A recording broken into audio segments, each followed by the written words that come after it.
welcome to the Lowell Planning Board for April 4th, 2016.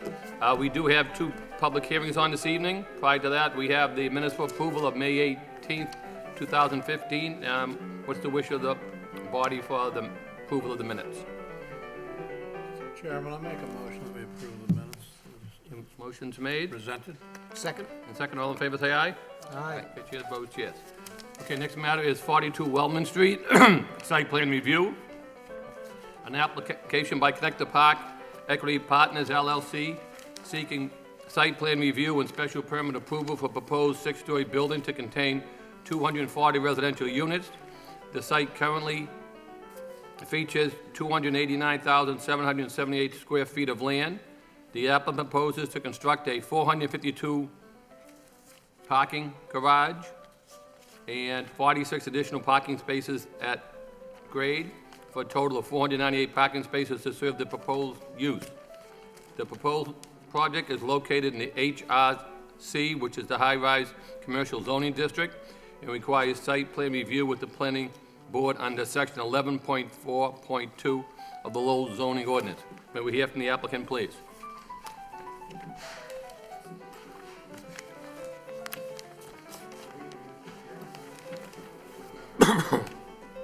Cialides Jr., 133 Market Street, Lowell. And I'm here this evening in behalf of Connector Park Equities, the applicant. I have with me my associate, who I think you met the last time when I was away, and George Theodoro, and the rest of the team. I don't know if it's the basketball game or the weather, but I'm kind of surprised by the lack of people around here. And I guess I'm even more surprised because I remember well that when I last was involved in a project in this neighborhood, I think you're familiar with the Lowe's store, we had on average in the 4 or 5 neighborhood meetings and in the 4 or 5 sessions with the planning board or zoning board, at least a couple of hundred people who were upset and in opposition to this project. I don't see those numbers today, and I like to think it's because we have a wonderful project that we're bringing before your board this evening for site plan review. You're well aware at this point of the material. We've given you a lot of material. Unfortunately, it's come in slowly, and that's because a lot of different adjustments and answers and issues had to be addressed. But at this point, suffice it to say, this is a fabulous new project for the city. We're talking about 240 new market-rate residential properties. In my memory, and I stand to be corrected, I think this is the largest market-rate project in the city of Lowell history. Number one. Number two, it may very well be one of the largest expenditures on a project in the history of the city of Lowell, with the exception maybe of the Markley project, which we know is taken place here, all within the last year. And needless to say, the impact on the city, I think, for this project, the positive impact, and there are very many of those positives, are almost extraordinary. I gave you a memo tonight, which I know you probably haven't had an awful lot of time to deal with, but everything has been under crunch and under deadline dates here. We didn't receive an economic impact study until the end of this past week. And interestingly, the economic impact study is something that's required under the code for the Zoning Board of Appeals to grant a special permit for this type of project, which is residential in a high-rise commercial zone. We had that study done. Excuse me. It's done by an economic expert who does this work exclusively. The job is basically, if I can say, simple arithmetic or accounting or whatever. The question is, how much revenue bonus is there to the city? How much revenue cost is there to the city? And then what's the bottom line? Is there a plus for the city if this project goes through and goes through the way it's anticipated to? That's the question. We decided that it was in the best interest of this board as well to see that study because, as you well know, one of the factors that you're considering in your site plan review is what is the impact on the city in a number of different ways, not the least of which is an economic way. I think Mr. Boyle himself made reference to that at the preliminary meeting. So that's just another element that gets into that. And there are so many aspects of this project that need to be talked about and dealt with. So I'm going to try to limit myself. I know that's going to be a surprise to some of you in terms of what I say as an introduction to this. But I do have to make a few more points, and then we have a presentation that the professionals are going to show you of just what this project is and how we believe it will work out. We're talking about not only 240 market rate, but first-class units of housing here with built-in parking inside, on-site. You drive in, you get out of your car, you go to your apartment entirely undercover. So on a day like today, your car goes in there, you don't have any snow on it and things like that. A huge plus for people along the way. We're talking about, in this case, mostly studio, one-bedroom and two-bedroom apartments. I think there's only a total of 7. Now, that's germane for a number of reasons. The number of cars and traffic that may be there, the number of new students for the school system, and I think if you've seen and had the opportunity to read the traffic impact study, you see that the analyst says that this particular housing settlement should have very little negative impact upon the school system in the city, expense-wise. Police and fire as well, I might say, but I really don't, I know you hopefully have had a chance to see that, and I'm not going to spend time talking about that for now.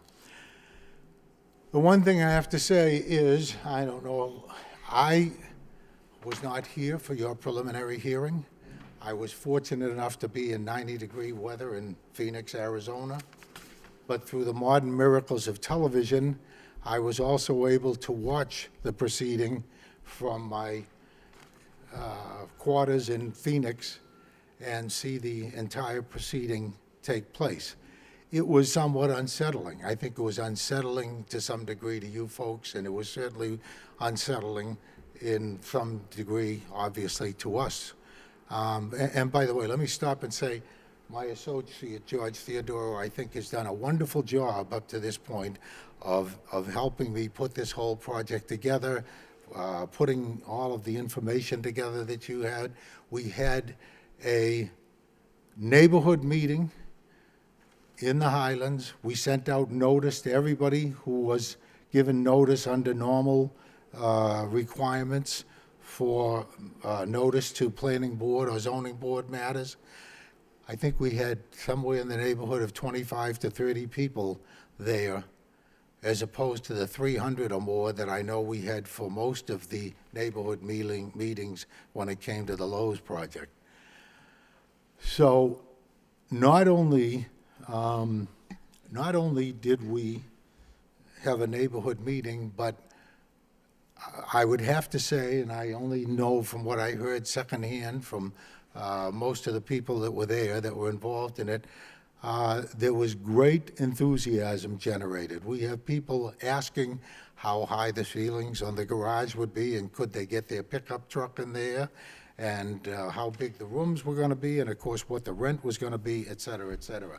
I say that only in the context to say that the same excitement that I think we should be generating by virtue of this great new project but I can see that in the neighborhood, it's important too. And the other thing I want to say about the neighborhood, and I think this is one of the important elements, I mentioned it in the little memo that I gave to you, but I think what's a very important thing about this particular project is it's going to give people who live in Lowell, people who live especially in the Highlands, who want to downsize their houses and downsize their living style, are going to have an opportunity to live in a real nice, first-class place in their same neighborhood, and at the same time open up the housing, their houses, to their children, to other Highlands people who want to live there, et cetera. And I think that's a huge plus that comes out of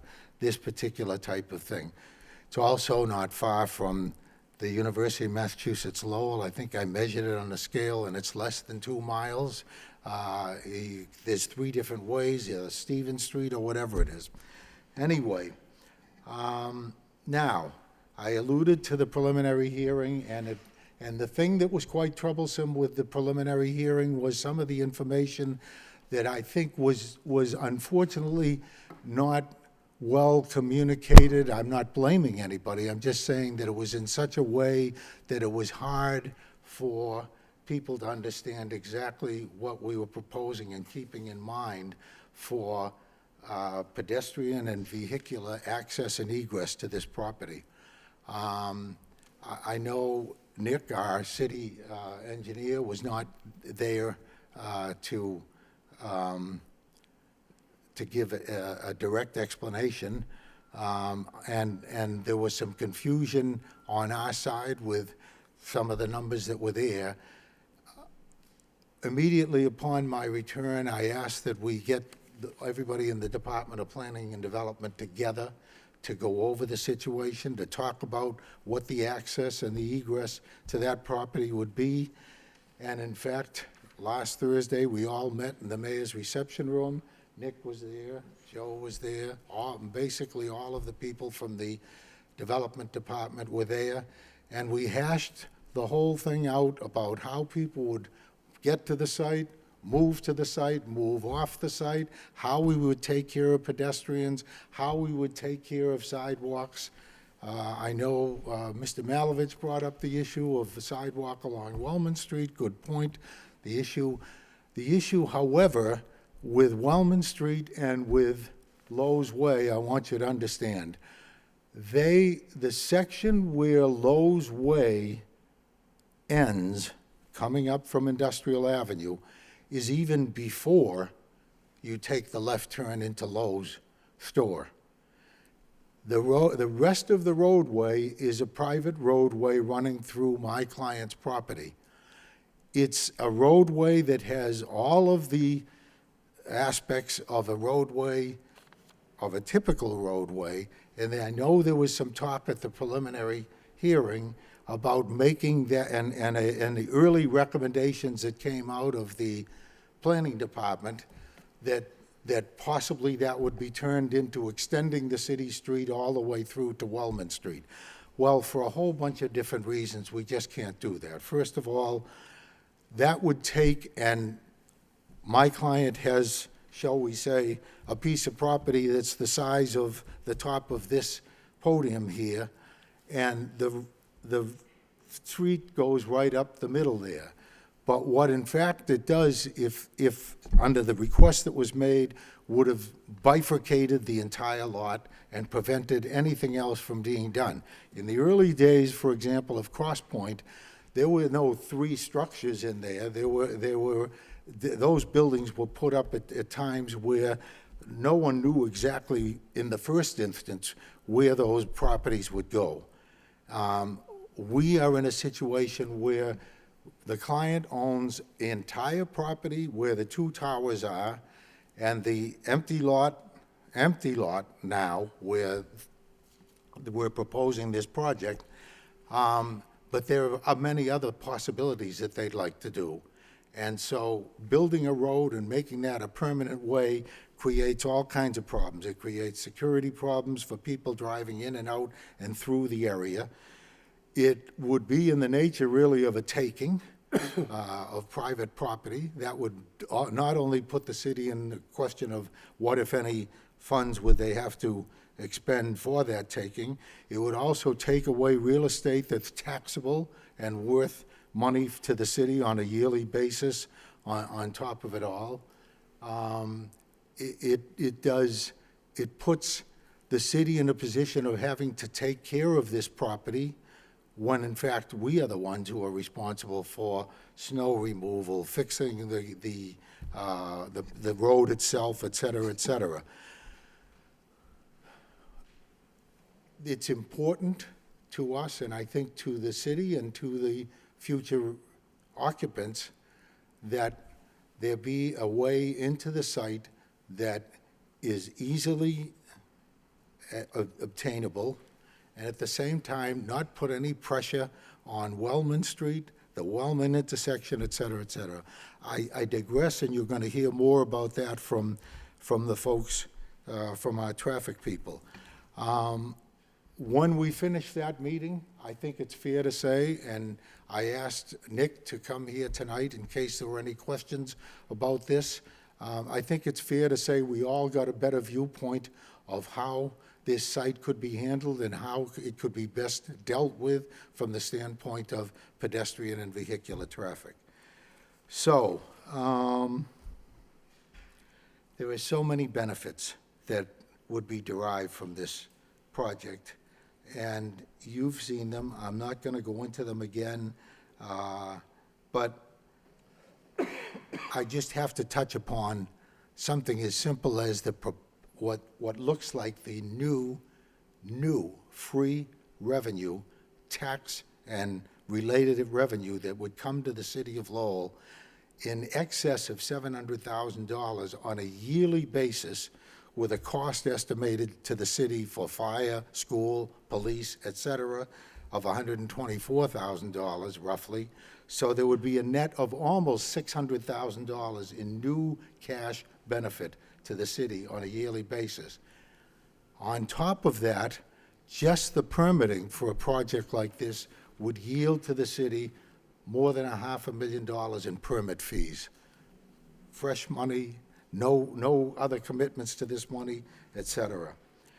So there are so many other things, the benefits to the neighborhood, to the stores in the neighborhood, et cetera.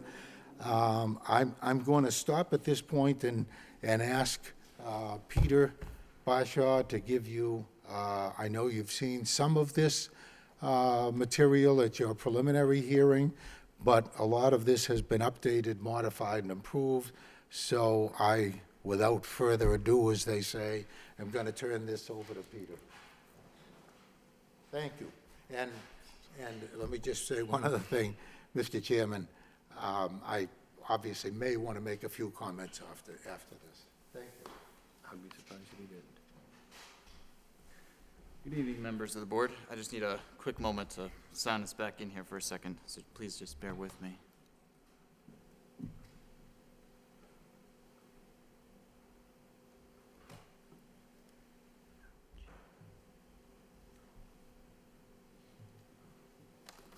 Thank you. Again, my name is Peter Bartash. I represent Cube 3 Studio. We are the architect on this project. I'm going to start by walking everyone through a high-level overview of the project and its organization. I'll be followed by Roy Smith, who will be talking about the civil engineering aspects of the project, and then Jim will be talking about the traffic study and some of the results from the meeting that George was referring to.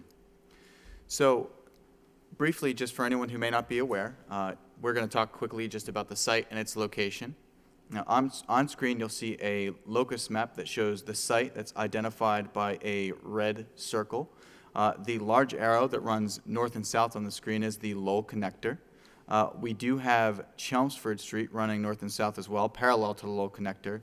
And then between those two, you will see Wellman Street. And so right off Wellman Street is where the site is located. South of the site here, the project site, when I say the site, is the existing office park, Connector Park. So we do have existing office buildings here and also here. There's the existing Lowe's that's further south from the site, and then further on you'll see the other office buildings as well. So as we get in closer to the site, one of the things that we try to do in the planning process is to take advantage of some of the opportunities that are presented by the natural configuration of the site. And here what we're talking about is how those opportunities basically define the area, size, and location of the project itself. So again, just to orient everyone here, we have Wellman Street. Now, we've rotated the plan 90 degrees here, so Wellman Street is running up and down on the page. Lowe's is to the left, and the Lowell connector is running horizontally along the bottom of the page. So at the moment, the site itself is an existing flat open parking lot. It's fully paved, and it runs to the extent of the edges of an existing wetland system that runs along the north side of the proposed project, where we do have a vegetated kind of outdoor landscape area. We do have the wetland system that runs to the south of the project, or up on the screen here, planned south, in between the project and the Lowell connector. And we also have an existing grade condition that I'll talk to you in a little bit more detail as we look at how this project sits on the site. And that existing grade condition is a retaining wall that runs along the south side of the project site and also wraps around on the west side of the project site and separates the project from the abutting residential neighborhoods to the west of the project. There's roughly a 15-foot grade change from the existing height of the surface parking lot and also from the abutting properties to the elevation of the existing surface lot, and that existing surface lot is recessed down beneath that upper elevation. So as you're coming down along Wellman Street, and you look to your left, this lot is sunken down, and so the proposed project is actually also sunken down as well. From a high level, the proposed project is what we refer to as a Texas-style wrap, meaning that there is a parking garage that is surrounded on multiple sides by the proposed residential building. In this case, we are wrapping the garage on 3 sides with the residential building, and we're proposing 240 units and 6 total floors. And those 6 total floors are constructed as 5 floors of wood framing over 1 floor of non-combustible construction with a courtyard at the lowest level of grade in the center of the project itself. So moving in a little bit more closely to look at the actual plan here, we have Wellman Street ends almost at the point where it crosses over the top of the plan here and becomes Wellman Street Extension. Here we have, coming into the intersection at this main point here, we have Lowe's Way. And then we see in light gray here, this rectangle is the parking garage. And then the red or orangish color is actually the residential footprint. So there are a couple things to note. What you see here, this white line that runs through the center of the plan, that is the corridor that is flanked on either side by units. Some of those units face into this courtyard, other units face out into the surrounding landscape. And where we have the garage, we go from what's called a double-loaded corridor to a single-loaded corridor, meaning that there are only units on one side of that corridor. And we're doing that for a couple different reasons. One of the things that we're doing with the garage is we're sharing vertical circulation cores. So there are some yellow arrows on this plan that indicate points of egress out of the project in the event of emergency, and they're co-located with stairwells that run up through the height of the project. But we also have an elevator in the upper right-hand corner of the garage. We also have an elevator in the lower left-hand corner of the garage. And so those elevators are also being used for residents to access the residential building itself. The garage is constructed as a dual ramp system, meaning that there are, as you come in the garage, there's a ramp that goes up, and there's also a ramp that goes down. And so what happens is there's a point in the garage where your floor levels are situated in between the residential floors. So by having our vertical circulation cores split to either side of the garage, we can allow residents as immediate and direct access as possible to their units within the project itself. So to step back for a second and talk briefly about how access works in the project for pedestrians and also for vehicles. Here we're looking at the lowest level plan. So as I mentioned before, the lowest level of the site is sunken down from your primary access point. So there is no direct access from the upper surface lot here into this portion of the project. This is actually below that grade. So the level of the garage you're looking at here is accessed by a ramp within the garage that gets you down to this level. And all of this residential portion of the plan is accessed from the vertical circulation cores that we were just speaking about a moment ago.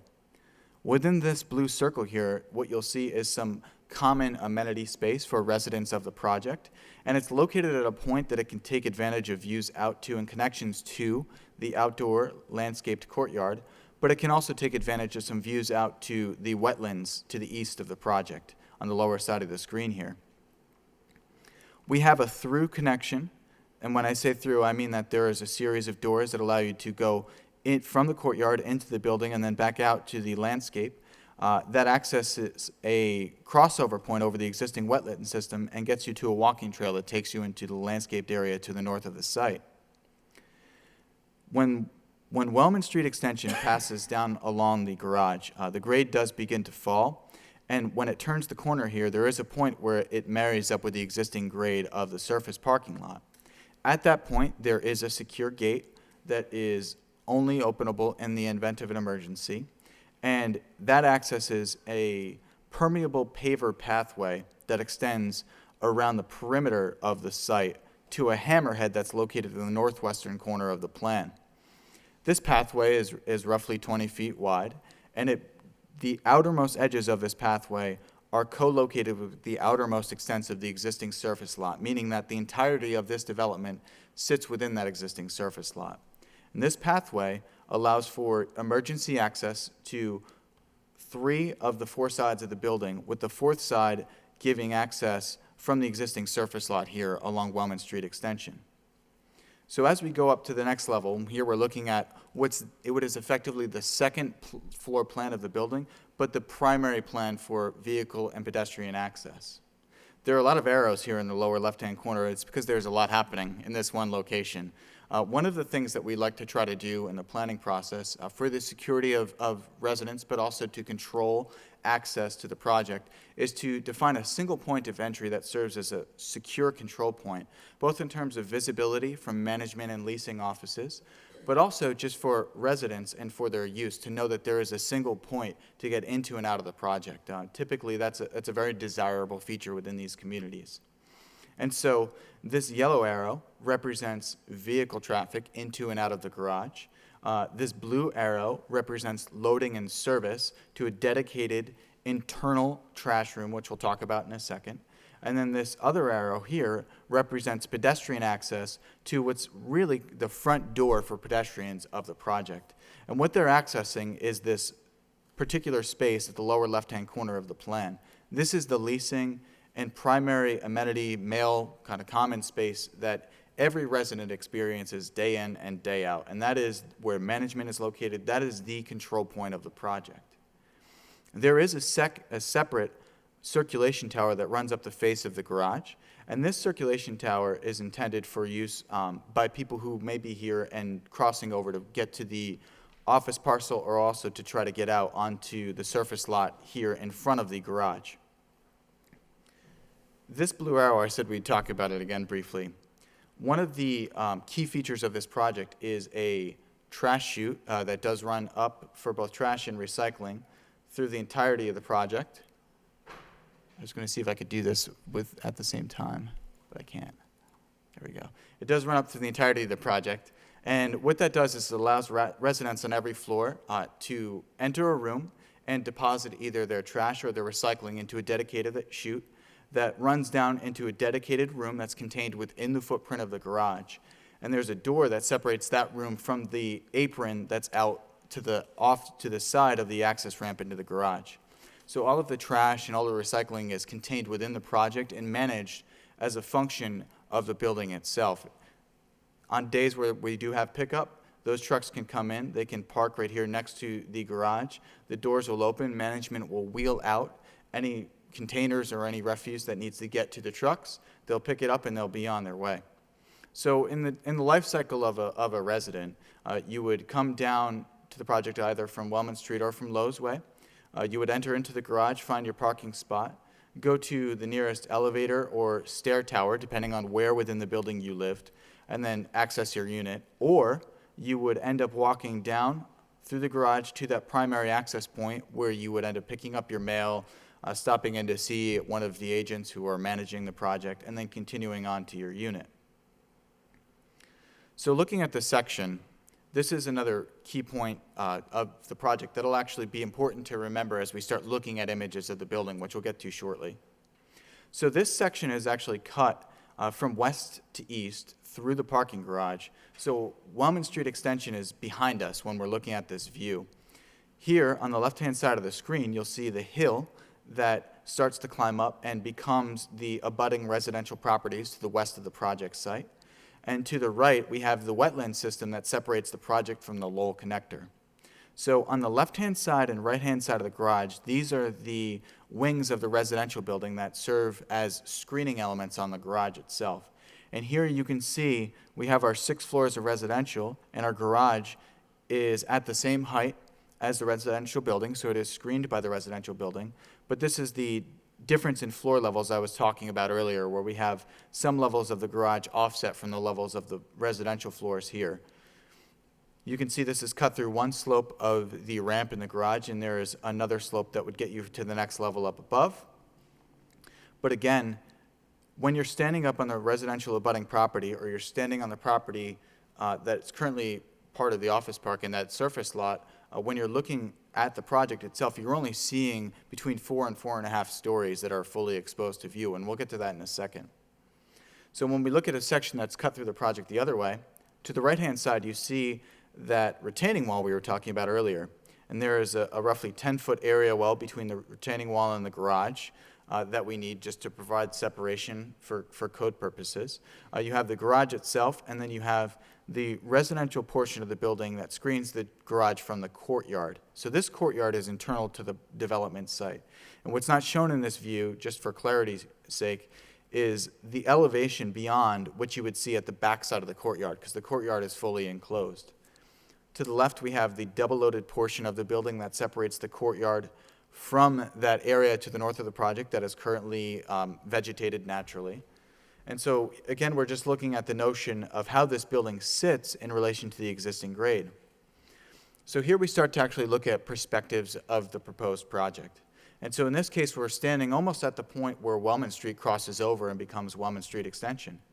And what you'll notice as we look through these images are the use of 3 primary materials. We're using a material that has a warm kind of wood tone or accent to it in color. We're using a lighter gray material, and then we're using a darker gray material as well. And we're using this warmer tone in areas where we want to create emphasis and draw your eye, but we're also using it in areas where we have public activity. So there are a series of balconies that are peppered along this elevation, and they're at different depths to create different shadow lines and some interplay with shadow and light. And you'll notice that material in the location of those balconies when we get to those views in a second. You'll also know that that material appears at the common space of the project, which is at the right-hand side of your image right now. And that's meant to kind of create emphasis again and focus at those moments. Here you'll see on the right-hand side of the image that tower in front of the garage I was talking about. And this portion of the garage, which exists between this kind of wood tone and between that tower element, is the only portion of the garage that's exposed to view. The portion of the garage that is exposed to view faces the existing office park and faces the existing Lowe's. And so we'll see that in a little bit more detail viewed further from Chelmsford Street as we get through here in a second. Now we've rotated further down and around the building, and we're pretending that we're on the Lowell connector looking back at the project. You'll see we have some larger expanses of glass at that leasing and management area we talked about a moment ago, and also down at the clubhouse level, which we have at the lower level of the project. We've employed a masonry type material here to create some emphasis and identify this as an important point within the project itself, and also to kind of ground this elevation of the building as you are facing back toward the Lowell connector. We're using long linear forms and expressions to kind of relate to the motion and speed of travel along the Lowell connector and to try to really emphasize that movement. But you'll also see kind of right in front of the edge of the garage here, we're proposing a screening element that has some screen printing on it that's meant to also further hide the garage, but emphasize this as a main point of access and entry into that garage. So this area to the left where I'm circling the cursor is the area we spent a little bit of time talking about on the second level, which is the primary entry point and access point to the project. You can see that we're playing with the rhythm of windows and the grouping of windows, as well as the fenestration and details along the jambs of those windows to help to start break down the scale of the elevation as you move along its length. And you'll see as we wrap around the other sides and start to address the abutting properties, we're also introducing balconies to help manage the length of the building as well. So this point of view is at the furthest extent of the abutting property to the west of the project, where we're up on the top of the hill looking back at the project. And you'll see we've taken this mass at the corner and identified it by using the darker gray material to also draw your eye and create attention so that you're looking at this piece specifically, and the parts of the building that are in the kind of background start to fade away a little bit from your view. And as we look at some of the other perspectives, you'll notice that as a kind of theme moving through. But again, you can see we're using the balconies and also the grouping of these vertical elements to help break down the length of the facade. So here we're looking at the building in elevation, and this is purely for representational purposes. There's no way that you would ever truly experience the elevation in this view in real life. But one thing to note that's important is this shaded area and this dark line that extends above the actual bottom plane of the image. And that line represents the height of the grade that is immediately behind where this elevation is taken. So you'll see the 4.5 or so floors here exposed above that view. That's what I was speaking about before, in the sense that the project is set down at this lower level, but you're only seeing the upper portion of the building itself. So again, this portion of the garage in the center of the image is the only portion of the garage that is fully exposed. Here we have it wrapped with the residential bar to the left. We have the circulation tower here to the right of center. We have that screening element above the primary entry to the garage. And then we have the residential portion of the building to the right of the garage that contains the public amenity functions. When I said public, I mean common to the residents, not open to the public. So here we're looking at the western elevation of the project. So this faces the abutting residence to the west of the project. Here you have the retaining wall to the right-hand side of the image. And if you were to dash in the existing hill and grade, it would kind of follow the line of that second floor window here along the length of the facade, which is where that elevation is to the backside. So again, you can see we're using balconies and the windows in the ways I was talking about earlier to help break down the length of the building and to kind of create a transformation from the side that faces the wooded area on site to the moment that becomes almost the public interface for the project. That's the most visible public corner of this project. Here we're looking at the north side of the project, which is the shortest of all of the elevations. And so you do see another moment where we're using that lighter toned and warmer color to speak to some of the views that you would get from the Lowell connector when you're traveling southbound, looking at the project itself. But we're also, again, using that darker material to kind of create some emphasis at the corner here, facing back toward the residential abutters. So this is the eastern elevation of the project, and it's facing the Lowell connector. And again, you'll see the public spaces, you'll see that masonry type material we were talking about, and that long linear expression that speaks to the movement along the highway. So this slide talks about the project metrics and the general breakdown within the building itself. We have roughly, I'm going to round just a little bit, we have roughly 10% studio units, roughly 54% one-bed units, 33% two-bed units, and the remainders are three beds. And so the project is primarily concentrated towards studio and one-bed units. Their sizes were driven by and determined by a market analysis that was conducted that identified the size of units that are preferable for people looking to live in a location like this project. And so all of these metrics are kind of driven by and defined by the available building footprint based on the site constraints and that information from that study. So one of the things that we did in advance of the neighborhood meeting is to look a little bit more carefully at how the project appears from some of the public rights of way further from the project site, and also to explore how the project would appear from some of those residential neighborhoods. And in this case, we're standing out on Chelmsford Street, and here we're looking across the Lowe's parking lot. So in the background here, nestled behind the existing vegetation, what you'll see is that public corner of the project I was speaking to a moment ago, that kind of wood tone look, and then you'll see the bit of the parking garage that is exposed to the right, with the rest of the elevation kind of fading away from you in the distance. So as we move along Chelmsford Street, closer to Wellman Street, again, you can see that that very front corner of the project is visible, but because of its siding and the location of the project in relation to grade, its height really doesn't end up appearing that much more than some of the buildings in your foreground. And just for reference purposes, the height of this project is roughly between 68 feet and 69 feet to the upper surface of the roof, measured from the lowest point around the perimeter of the project.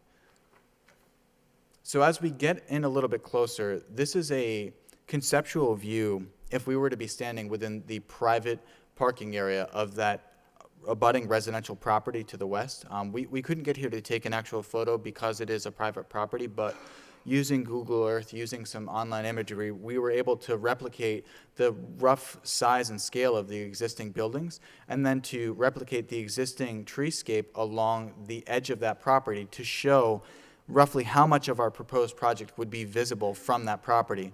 And so what you see in this, almost in the middle of the image, is that dark gray corner of the project and some of the lighter gray material that's visible above the existing vegetation on that edge.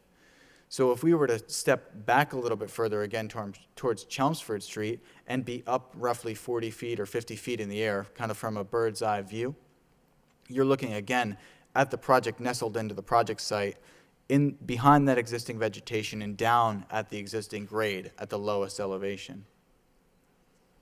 So we also looked at the project from a similar view, kind of looking straight down Wellman Street and from a bird's eye perspective to show a little bit more of the facade that's exposed to the neighbors. And that's the piece of the building that you see right here that's broken up along its length by the balconies and also through the use of material. So from that point, we're going to make a transition to the civil engineering part of the presentation.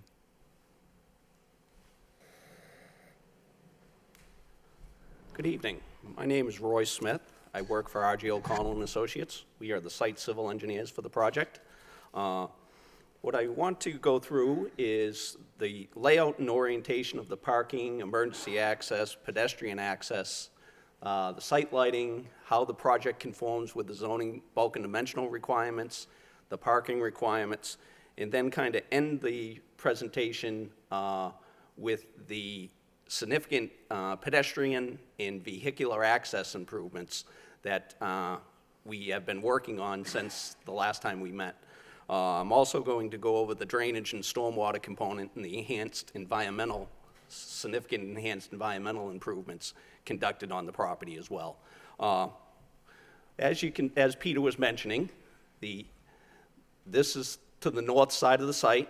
That's an existing vegetated area with a small wetlands drainage ditch going across, and this is the stone dust walkway that we're proposing into this vegetated area. What's important to note here on the north side of the building is this is not really a project amenity per se. It's more as to gain access if there's an emergency. As Peter was mentioning, we have 2 access and egress doors from the property. This will give them a safe place to gather in case there is an emergency, rather than being up against the building.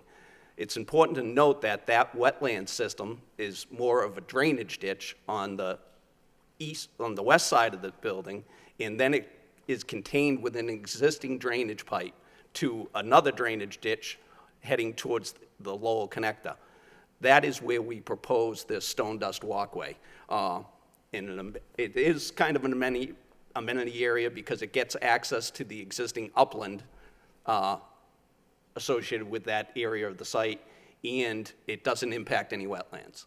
As Peter was mentioning, a couple of the key components is this pervious pavers is used for emergency access only. It's, as Peter was mentioning, it's 20 feet wide, but the outer edge of that lime green color is the existing edge of pavement.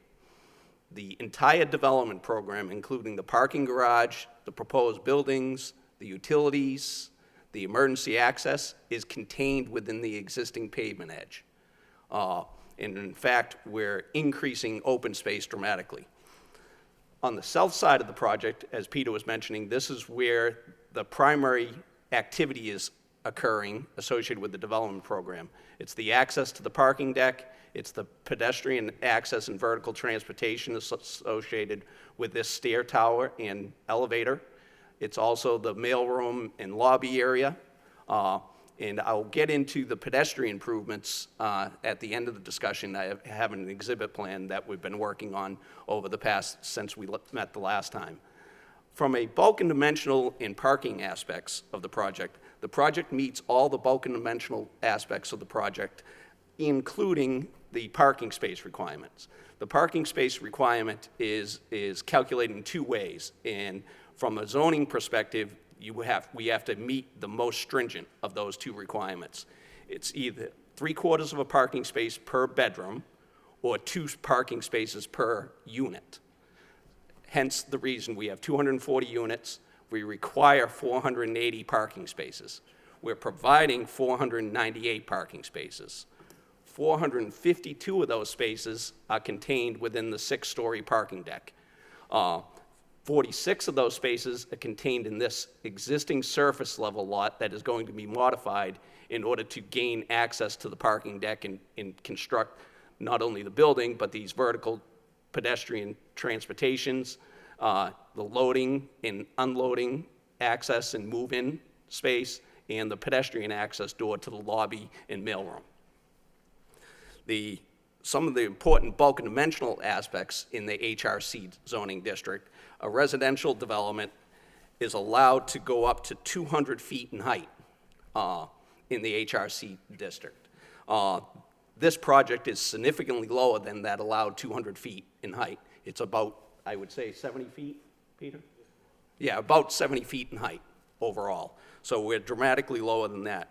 From an FAR perspective, and this speaks to the density of the proposed development as allowed to the proposed use in what's allowed by zoning. The FAR ratio can be a 3 for a residential development in an HRC zoning district, and we're about a 1. So we're about 2/3 less than the FAR allows us to be. So we're not only a lot lower from a height perspective, but the density of the development is about 2/3 of what's allowed. Is about 1/3 of what's allowed, sorry. The usable open space is primarily, it's an unused parking surface, and it's all paved. There's no landscaping whatsoever within the existing pavement section. We're turning some of the areas into pervious and some usable open space. The majority of that is this center courtyard. We haven't fully planned that center courtyard yet, but we're looking at potentially a pool with some grilling areas and some landscaping, and we're trying to keep that activity to the center of that courtyard because the residential units are up against that courtyard and face that courtyard. So what we've done, and I wish I could zoom in on that courtyard a little bit, but we have vegetated plantings around the perimeter of that courtyard, so to help screen the open space and the activity from the residential units, so there's some privacy. So there's some planning that's going on with the landscape architect. We're also planning on planting evergreen trees along our butters property line to the west side of the property. And there's some, as Peter was mentioning, there's the existing vegetated trees both at the corner of the Wellman Street, the public portion of Wellman Street, and along this portion of Wellman Street. We plan on infilling that with evergreen plantings. We're not, at this point, providing a formal fence, a screened-in fence. We'd rather try and obtain that screen buffer with plantings, with proposed plantings and infilling around the existing vegetation and trees. From that perspective, emergency access to the development. As we discussed earlier, we have that fire lane that loops around 3 sides of the building. And this exhibit shows, what it shows is a fire truck turning movements going in the 20-foot fire lane, the pervious pavement fire lane, and into this hammerhead turning around and having the ability to egress through. As Peter was mentioning, and I think it's important to note that this is going to be a gated emergency access for emergency access and maintenance, because what we have looked at is also snow storage areas. I think it was a comment at our informal meeting the last time we met. And what we've done, and we've submitted updated plans associated with these comments. And in the updated plans, we have indicated some potential snow storage areas, both within the existing parking spaces on the surface level, and what we've done is we've extended this pervious pavers up and have snow storage indicated on the west side of the building. So we've extended that pedestrian egress corridor by about 10 feet to make it a 12-foot wide ability for a truck to access that and give a snow storage area outside the 100-foot buffer. We've also, in the updated plans that you received tonight, we've added in no snow storage signs along the wetlands perimeter. We have to file what they refer to as a notice of intent with the Conservation Commission because we are doing work within the 100-foot buffer. We will continue to work with the Conservation Commission and ensure that the plantings, the proposed plantings, are appropriate for the area and do not include any invasive species associated with the proposed plantings. That will be worked out, the details of that will be worked out with the Conservation Commission once we file the notice of intent with the Conservation Commission. From a grading perspective and drainage perspective, this is the existing parking lot. This is the existing surface level parking lot, and this is what Peter was mentioning. This is the public portion of Wellman Street. That's where it turns into a private drive with an access and utility easement over it in perpetuity. And that grade changes in grade and comes down and provides that emergency access that we talked about that's going to be gated in the future. A couple of the important features from a grading perspective. The drainage that falls on this open impervious surface sheet flows towards the Lowell connector, and it's untreated. It has absolutely zero treatment or detention. It just sheet flows right into the wetlands and the drainage ditch that ultimately discharges to what we refer to as an analysis point that goes underneath a drainage analysis point that goes underneath the Lowell connector. There are two analysis points that we considered. One is here, and that's for the surface level parking existing, and one that eventually flows to this outlet that goes in an existing pipe that goes underneath the Lowell connector. Based on that, we analyzed the drainage system and we designed a system that meets and actually exceeds the Massachusetts stormwater management policy from both a flow rate and a volume of discharge. It's important to note that the peak flow rate can be reduced without decreasing the volume of discharge. In the proposed condition, what we've proposed and how we were able to obtain that is we were able to capture and design what I refer to as subsurface infiltration systems. Those two subsurface infiltration systems do not exist today. They're a proposed system and they're shown in blue in these two locations. One is to handle the surface level parking, the amended and modified surface level parking, and the other is designed to handle the majority of the roof drainage, the courtyard, and the following areas. The drainage area to the west drains to a new closed drainage system with perforated pipes and discharges to that drainage swale on the west side of that proposed walkway in emergency egress corridor. This is important to note that there's a treatment train involved in that. And what I consider as a treatment train is the way the water quality gets treated as it goes through the system. So when the rain falls, it falls on either pavement or roof or in the open space courtyard. In the pavement areas is of particular concern. Roof drainage is considered clean, so we don't need to pre-treat that prior to going into this blue area, which is the subsurface infiltration system. However, the parking deck and the surface level parking, which does contain parking and the contaminants from the parking surface, does need a treatment train. And the treatment train that we're proposing consists of closed drainage system with catch basins with deep hoods and sumps. That's the first treatment. The second treatment is what they refer to as a hydrodynamic particle separator, which removes additional total suspended solids, which is what they refer to in the Mass Stormwater Policy as the water quality treatment and improvements. And then finally, we detain it and infiltrate it as the final discharge point. So what all this does is we analyzed 4 storm events, the 2, 10, 25, and 100-year storms, as is required by the Mass Stormwater Policy. In the what's important to note is in all cases, we're reducing peak flows and volume of runoff to the existing wetland system. And we're not only treating it, but we're reducing the runoff volume going to it. So we're from existing conditions where there is absolutely no treatment to the proposed conditions is a substantial improvement over existing conditions. And obviously, the details of that stormwater management system and the ongoing maintenance of that system are part of our future filing with the Conservation Commission as part of our notice of intent submittal. A couple of the details that I'd like to get into, I'd like to take a step back, is Peter was mentioning that we have the parking deck wrapped on all 3 sides. What that allows us to do is that existing parking lot has site lighting on it. Those site light poles at the lower level parking area are going to be removed. So the only site lighting, we're proposing absolutely no new site light poles.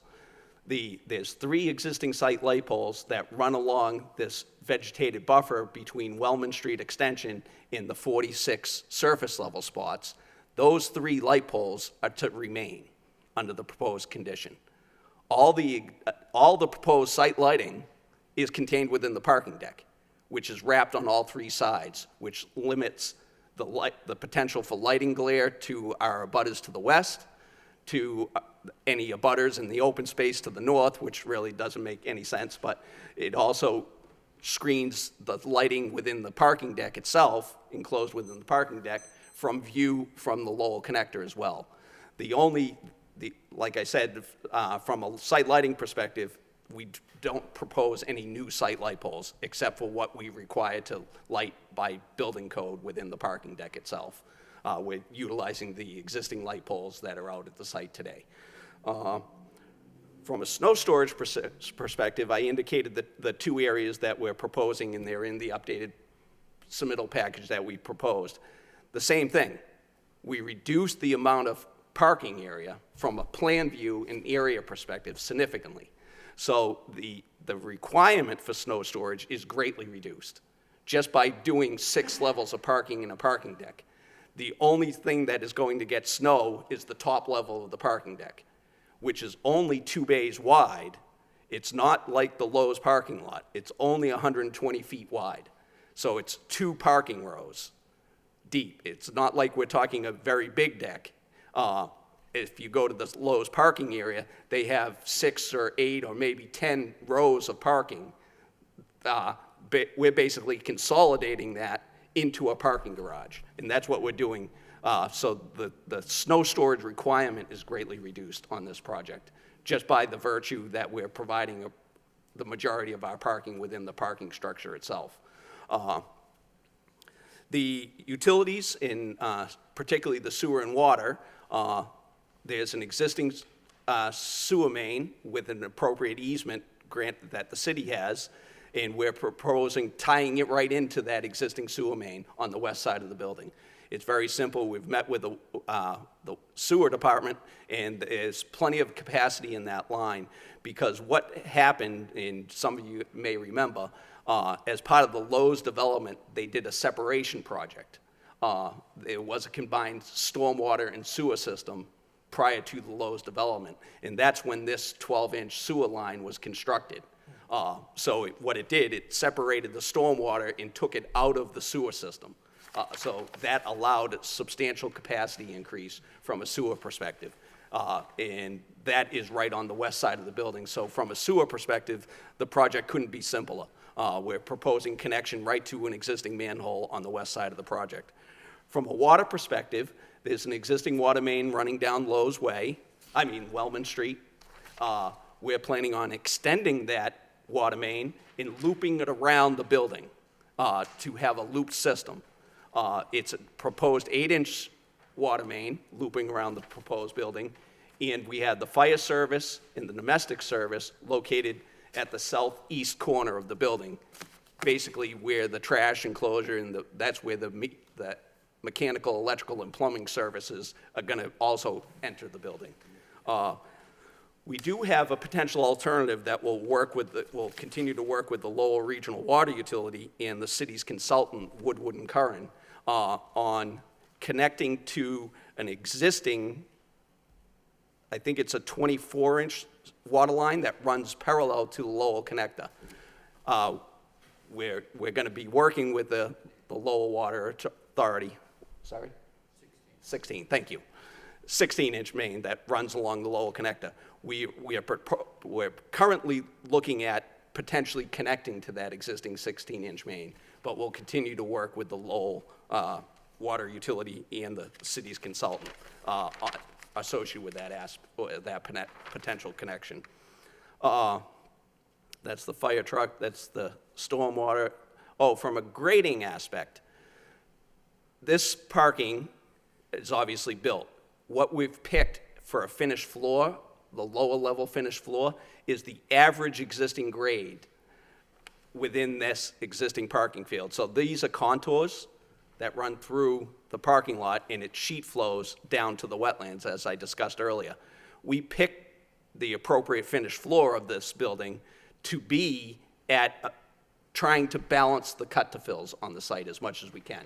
So it will be a slight cut over on the west side of the development to a slight fill on the east side of the development. And we picked that for a couple of reasons, not only to make it economical from a cut to fill perspective, but to get the vertical transportation in our second floor connection to the parking deck.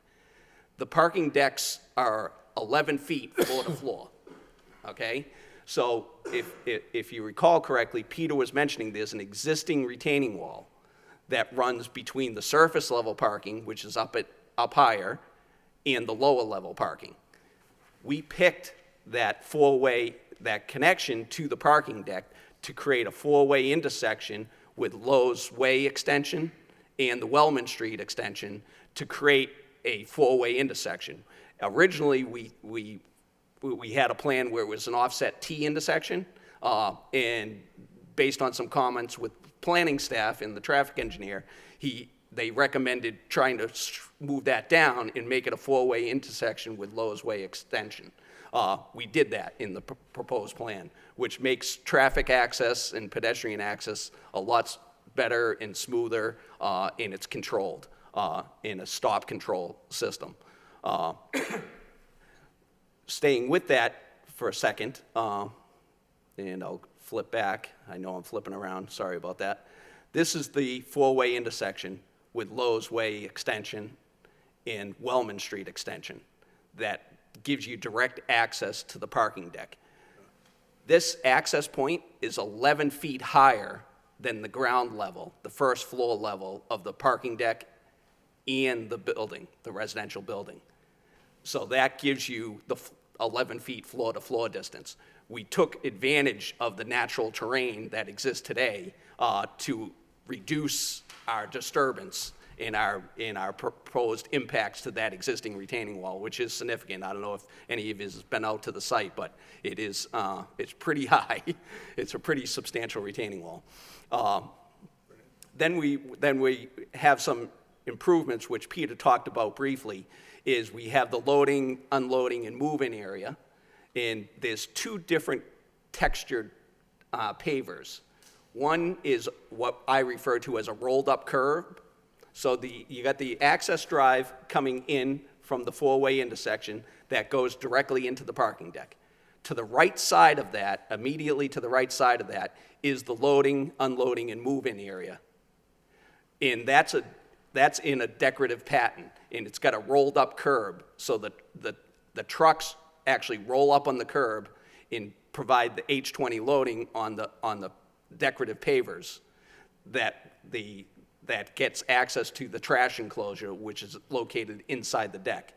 To the right side of that, we have decorative bollards in a different decorative pavers that also provide some benches and trash receptacles that gives you access to the pedestrian access portion of it. So if working our way east, we have the access drive to the parking deck, you have the decorative pavers and rolled up curb associated with the loading, unloading, and move-in. Then to the right of that, you have decorative bollards which separate the loading from the pedestrian access to provide safe pedestrian access. And that also has a decorative patterns, and it has benches, and that provides access to the pedestrian crossing. Last time we met, we discussed about pedestrian access and movements. It's contained within a couple of the comment letters as well. What we've done to date, and Jim Wynn, our traffic consultant, will get into a little bit more of the details. Based on our meetings, some of the comment letters, what we've decided to do, and the applicant has been, this is kind of a plan that's hot off the presses. And sorry for the inconvenience, we just submitted it today, so I know you haven't had a chance to review the package of the updated materials. But what this plan represents is the pedestrian routes from the residential development to the existing 41 Wellman Street and to 59 Lowe's Way, the two office buildings, and to the existing Lowe's parking lot. And then what we also providing is a sidewalk, a proposed sidewalk connection running up Lowe's Way extension to Wellman Street extension, to Wellman Street, the public portion of Wellman Street, all the way to Chelmsford. So that's a new feature. That wasn't proposed as part of our original submittal. What that allowed us to do is take the pedestrian access and egress from the residential development. They walk along the decorative pavers. They do a crosswalk across the new entrance drive to a sidewalk on the other side of the entrance drive, and then to a new handicap ramp and crosswalk that connects to the existing sidewalk that's in front of 41 Wellman Street. That existing sidewalk exists, and as you work your way south down Lowe's Way extension, we're providing a new portion of a sidewalk with handicapped access ramps in what I refer to as a raised crosswalk. That allows traffic calming to happen prior to getting to this existing parking spaces that are associated with this office building access. A couple of important things to note. This existing roadway is 30 feet wide, and it goes all the way down to the Industrial Ave in Lowe's Way signalized intersection. That roadway exists today. What we're proposing along that stretch of roadway, which is approximately 800, 900 feet long, is a double yellow center line, and then edge of pavement markings as well, along with stop sign control associated with the curb cuts to that existing Lowe's Way extension. As was mentioned earlier, this Lowe's Way extension is privately owned and maintained, and we propose to keep it that way in perpetuity. We will work with the city's engineering department in drafting up the necessary legal description and easements to ensure that that Lowe's Way extension is in perpetuity. Some of the important aspects to note is there's existing 22 parking spaces that currently back into this existing roadway. What we've done besides these pedestrian and safety movements, we've also looked at parking spaces and changing the layout associated with the parking spaces. We're proposing removing those 22 parking spaces. We're also closing an existing curb cut that goes to that roadway. Right now, under the existing conditions, this is a four-way intersection, and then to another immediately there up north is another four-way intersection. What we decided to do, based on comments by the traffic engineer, in working with the traffic engineer and the planning staff, is close that curb cut to make it a T intersection, which this is just dead-end parking associated with the existing office building. So it's not readily used, there's no access. So this movement out is under stop control, and then the movement down Lowell's Way Extension is also proposed to be under stop control. And we've eliminated that curb cut and that 22 parking spaces that were perpendicular and backed out and egressed into that vehicular roadway.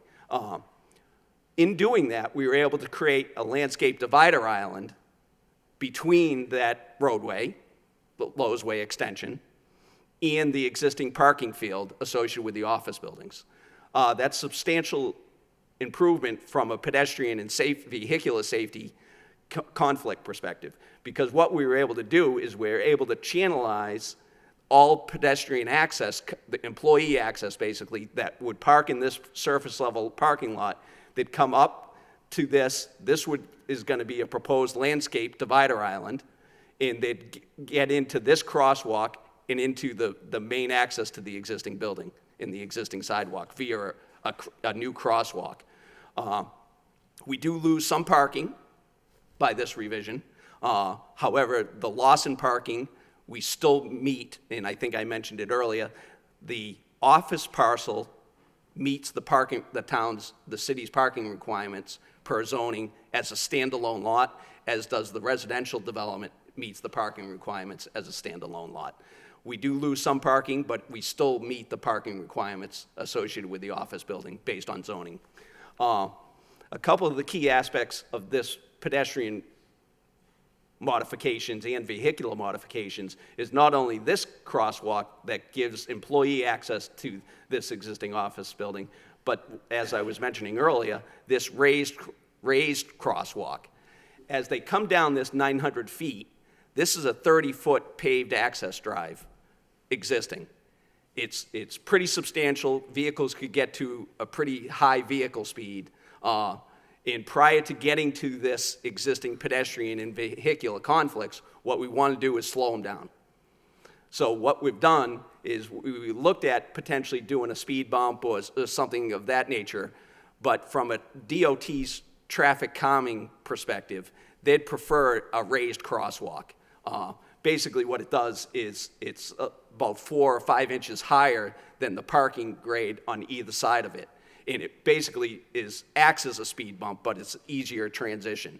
And it slows the vehicles down and it gives them advanced warning prior to entering into this pedestrian and employee vehicular conflict. One of the other important aspects to note is we don't own access to the Lowell's Way. We don't have the ability to connect a sidewalk to Lowe's, the existing Lowe's.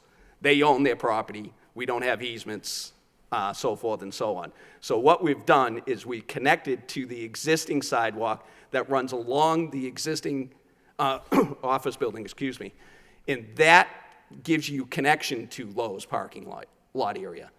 And as everybody has shopped at Lowe's, that parking lot, you park in that surface level parking, and you walk down the access aisle in between the parking to the building sidewalk and then into the Lowe's.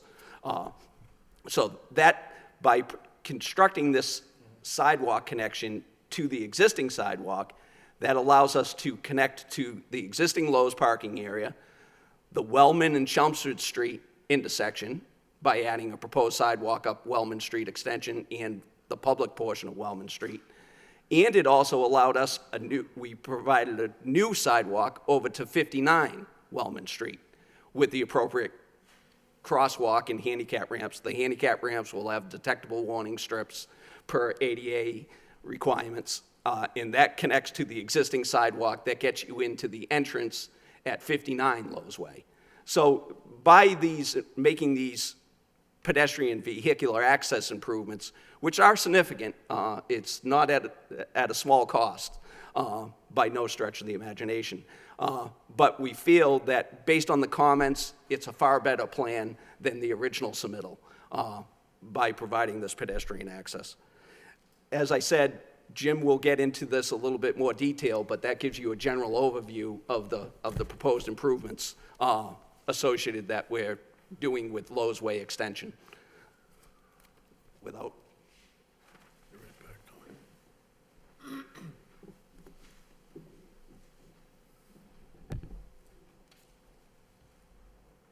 Hey, good evening. My name's Jim Nguyen. I'm the project's traffic engineer. I'm here representing Ron Mueller and Associates. So I wanted to talk about the traffic study that was prepared. I'll provide a summary of that. It was dated February 22nd, 2016. But I also I'll factor in some of the responses that we have to some comments. So as mentioned earlier, there was a discussion with city staff on March 31st. So we prepared a response to comments letter. It was actually dated today, which you have in your packet. So I understand that you didn't have a chance to review it, but I'll try to go through some of the highlights of that letter with you tonight.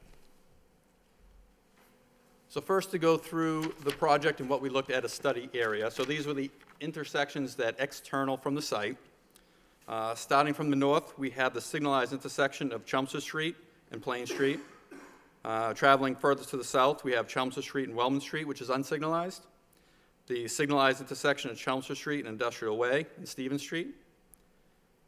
Further to the east is Industrial Way and Lowe's Way, which is signalized. And then finally, we have the rotary at Industrial Way and the Lowell connector, the southbound ramps and Rise Ave. So as part of our traffic study, we look at existing conditions. We look at some of the safety evaluations. We look at the traffic conditions. So as part of that existing conditions, the traffic counts, we looked at the weekday AM and weekday PM peak periods. So the AM peak periods are from 7 to 9, and the PM peak hours are from 4 to 6. So these are the time periods where the traffic on the adjacent street as well as our site project are expected to be heaviest. So these were included in our traffic study for analysis. So what we did in the traffic studies was prepared in accordance with state standards. One of the things that they required you to do is to look at when the traffic counts were done and seasonally adjust them. So since our counts were done in November and then in January, they required some seasonality adjustment, and you can see here that we increased the November by 5% and our January counts by 11%.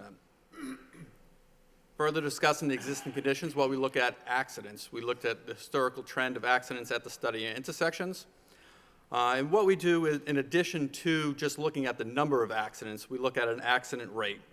So as a state standard, again, in accordance with state guidelines, we do this rate as a measure of accidents per million entering vehicles, as it has there, accident/MEV. So what this allows us to do is to look at the experience of accidents at our study locations and compare them to what the statewide and district-wide averages are. So for signalized intersections, statewide is 0.80, which means there was 0.8 accidents per million vehicles entering that intersection. And the district-wide average was slightly lower at 0.77. And unsignalized rates were lower than that, statewide of 0.6, and then the district-wide of 0.58. And why this is important, you can see, and it might be tough to see on the screen, but if you look at the accident rates that we calculated for the study locations, they are actually lower than what the statewide and district-wide averages are. One of the things I wanted to point out, I know there were some questions regarding the Chelmsford Street and Wellman Street location. There was an indication that there were quite a few accidents over the 2-year period in the location of that intersection. So what we did is we followed up with the Lowell Police Department to not just find what was in that area, but specifically at that intersection. And what we were told by the Lowell Police Department was over the past 4 years, there were no accidents reported specifically at that intersection. So continue on with the existing conditions and our evaluation of our project area. We do site distance evaluation. As part of the site distance, it's important to know how fast vehicles are traveling. So we did counts along Chelmsford Street and Industrial Ave near the study intersections. And what we found, the average speeds to be approximate to what the posted speed limits are. But we have a design speed, or what 85th percentile speed is what it's called, which is what we compare sight lines to. And as you can see in this table, they are slightly higher than the posted speed limits. So that's what we use to do our safety sightline evaluations of those intersections. So what we did, so as mentioned earlier, the internal site driveways are are on a private way, so we did look at the safety and the sight distance coming out of those. But what we also did is we looked at the intersections of Chelmsford and Wellman, as well as Industrial Ave and Lowe's Way, to make sure that those exit points as well have safe distance for sight lines coming out. And as you can see in this table, all of the intersections that we evaluated have adequate sight lines for vehicles to safely exit. One thing I do notice, though, on the top of the graph, the sight distance at the Wellman Street and Westerly side driveway, this is the one that's closest to Chelmsford. There is some higher vegetation, some brush right at that corner. It's all within the road right-of-way. And what our recommendation is to make sure that you do maintain adequate sight distances. That's kept low to the ground, about 3 feet to the ground, which is standard for site driveways. So another thing that's very important to a residential development is public transportation, the availability of it. As you can see on this figure, I highlighted in blue the site. It's kind of on the right side in the middle. There are 2 bus routes from the LRTA that pass in close proximity to it. One on Industrial and then one on Chelmsford. They're bus routes 4 and 16. Both of those bus routes have access to the MBTA, which actually has lots of access to other bus routes, but also to the commuter rail, which travels into Boston. So that concludes the existing conditions. The next part of our traffic study is to look at future conditions. So what's the traffic going to look like in the future, both with and without the project? So for traffic growth, this is what the future conditions will be without our project. Again, consistent with state guidelines, we look at 7 years out. So 2016, we projected out to 2023. We used a general background growth, so we looked at traffic counts in the area to see how traffic has been growing. What we use is a 1% annual traffic growth for 7 years. But in addition to that, we added the project, the Hamilton Canal District and Judicial Center project. It's a 13-acre mill site project. So we looked at the traffic study from that, took the traffic volumes, and projected it onto our traffic volume networks for our future conditions. So that develops the no-bill conditions without our project. Then we look at trip generation, what our project would generate in addition to that no-bill condition. So in our project, as mentioned earlier, is 240 apartment units. We use a generic or general apartment land use code, 220. And what we did in this, so this includes low-rise, high-rise, so it's a general apartment type use. But we did not take any credit for public transportation or multi-use trip credit. So I discussed earlier, and you can see here highlighted where the public transportation routes are, but also that shaded area, the light green, has all retail, office, commercial components, which you would expect for a residential development to have shared access. And in fact, for a lot of planning studies and planning type developments, this is exactly what you are trying to look to do. You want to have mixed type use where you can have shared type trips. We did not take any credit for that, which the standard ITE practice is to take that credit. One of the things I won't get into too much detail for the trip generation, there are different factors of low-rise, mid-rise, high-rise, which take those type of things into consideration. Again, we were conservative, what we felt, so the numbers we felt are higher than what you would see out here.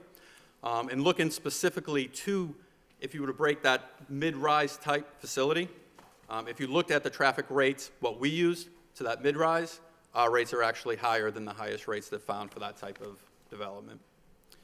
With that conservative analysis, we have that projected generation. So you have the daily traffic volumes with the 790 in and out, but during the peak hours, which we mentioned, and this is a peak 1 hour time period, in the AM, you have 24 entering, 97 exiting, and then the opposite, which you would expect in the afternoon where people are coming home, 98 entering and 52 exiting. So probably even smaller and harder to see is our traffic distribution network. What is important with this, really 2 things that I really want to point out. One is, and particularly with all the improvements that were mentioned before, with the improvement to Lowell's Way, is that that is what we are expecting our primary access and egress point to be. With the proximity to the Lowell connector and access to all the regional routes, we are expecting a majority of traffic to travel that way, and that's what we analyzed in our traffic study. We do expect some traffic to use Wellman, of course, but we'd expect most of that traffic to turn right out of that intersection. So you can see on this graph, this peak hour, we have about 29 additional vehicles exiting in the morning, which that's the heavier time we'd expect from an apartment-type use, and 16 exiting in the PM. And another thing to mention, too, as I mentioned earlier, how the benefits of a mixed-use type project is in a mixed-use area. We have apartment buildings where people want to exit in the morning, where you have the opposite for all the office use, where people will want to enter. So you have different peaking times of entering and exiting traffic, which is a benefit to this type of project. And the second thing I want to mention, which is those volumes that I mentioned, the 29 and 16 vehicles. So I think there was discussion prior about signalization. And one of the things for signalization of an intersection is to see if traffic signals are warranted based on the volumes. There's a few things. Accidents, which I already mentioned, whether we collected from the Lowell Police Department, but also traffic volumes themselves. So what we have the peak hour volumes here, and we did a quick analysis compared to the peak hour warrants for signalization, and it does not meet those warrants. So just to put those in perspective, what traffic increases are. Again, as I mentioned, we are expecting Lowell's Way to experience the most amount of traffic as predominantly going to the Lowell connector. With that, during the peak hour, we'd expect increases between 67 and 83 cars, which is, on average, you'd see about 1 to 2 vehicles per minute. Again, during these peak hours. So this is when the traffic's going to be heaviest, and of course, during other times of the day, it would be less. But in other locations beyond the study area, we're looking at increases of between 6 and 22 vehicles during that peak hour. And in perspective, that's about 1 car every 2.5 to 10 minutes. And I mentioned again, too, that even at those locations, again, this is those peak hours. During the heaviest times, it would be less during other times of the day. So operations, we looked at the study area intersections, and there were a few locations that had some deficiencies with or without the project. Specifically, the Chelmsford Street signalized intersections of Plain Street during the PM peak and Industrial Ave during the morning. What was important to note that with our traffic impacts, we weren't expecting a significant impact at these locations, not really changing the operation of those locations. And again, as noted here, we're not expecting to have significant traffic impacts as a result of this project. So for recommendations, so this was the recommendations that we had in the traffic study itself, and I'll get through some of the details. So there have been significant additional recommendations and mitigation proposals since the traffic study. But just to kind of go through what was in the traffic study itself, we have the site access related improvements. So at the internal site driveways, our recommendations was to put the driveways under stop control. So even though they're internal intersections, we want to make them feel more like an intersection, put the driveways under stop control. And I mentioned before for the site distance, just to make sure that the landscaping exiting the site driveways are kept low to the ground, so not to impede someone trying to see oncoming vehicles. The easterly most driveway, which was the closest to the Lowell connector, be gated and provide emergency access only. And then here we described to add pavement striping along both Lowell's Way and Wellman Street. So it'll be basically all the way to the site. Right now, it kind of stops as it becomes a private way, but our recommendation is to have the double yellow center lines extend all the way to the site. So a couple things we noted for non-project related. So these were things that, as part of our evaluation, we just wanted to make note and provide to the city if there was any changes they would want to look at or consider. So at the intersection of Chelmsford Street and Plain Street, what we noticed was an insignificant or insufficient required intersection clearing time for the distance. So there is a long clearance between north and south on Chelmsford, particularly with Powell. And actually, I noticed this traveling south, where someone was traveling north to turn left into Powell, and I actually got the green light before that vehicle proceeded through the intersection. So we did a quick analysis, and again, this is something that the city would probably want to check through, but it is about a second and a half short of what the required clearance distance time for the distance would be. And another recommendation, again, this is just a suggestion, what we noticed, particularly people that may not be familiar with the area, you can see the alignment of the northbound and southbound Chelmsford Street approaches. And the northbound direction, it's a shared lane with through traffic and an exclusive right turn lane. Coming southbound, an exclusive left turn lane with a through. And what happens is someone going northbound in that leftmost lane kind of lines up more with the southbound left. So we just have that recommendation of dash lines just to kind of guide them through the intersection, particularly if there was someone not waiting to turn left and coming down so that they know the alignment of the intersection.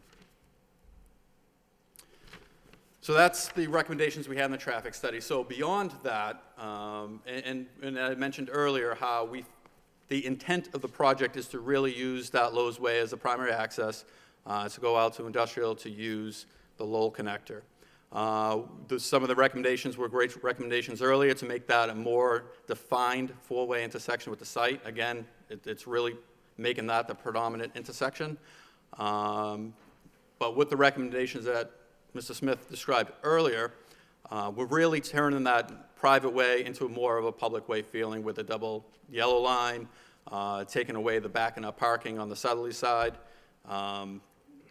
providing a raised crosswalk, which again is more of a urban public feel, where you have, and the benefits of that is a couple-fold. So you have the raised crosswalk, which has a more defined access for the pedestrian.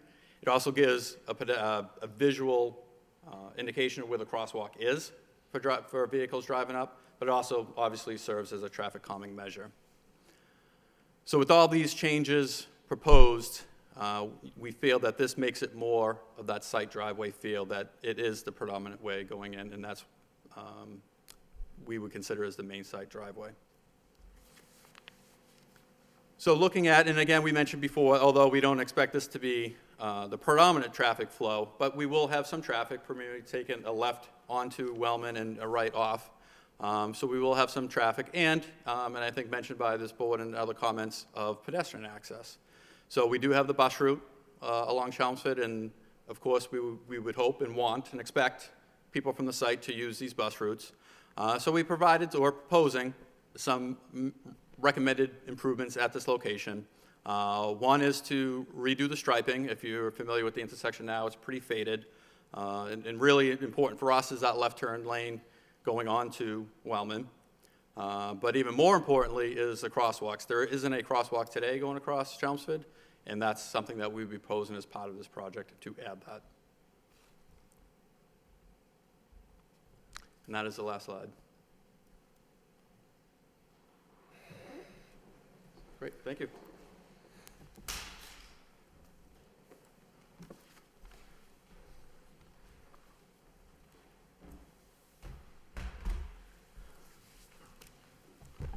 So, Mr. Chairman, that's our direct testimony for the moment. I just want to make a couple of quick comments. I'm not a traffic engineer, and I don't profess to be an expert in any way on that. But, you know, there's something different about this project than some of the other projects that have been dealt with commercially, retail, et cetera. Last night, I got in the car and drove up to the site at about 7:30. There was not one single car in the connector parking lot. Not one single car. That's the office building parking lot. This is a different setup. This isn't cars going in and out all the time to a retail area, a Lowe's or a this or that or whatever. That struck me when I saw that. And I think we have to understand that with the residential living that's going to go on there, it's different. The other thing that struck me was that obviously there's some concern, and has been some concern, pedestrian safety, safety, safety. We're all concerned about pedestrian and vehicular safety, no question about that. I thought it was interesting because I drove into the Cross Point parking lot. I never knew there was a street immediately to the rear of it, to the rear side of Chelmsford, on the Chelmsford Street side of the waterway.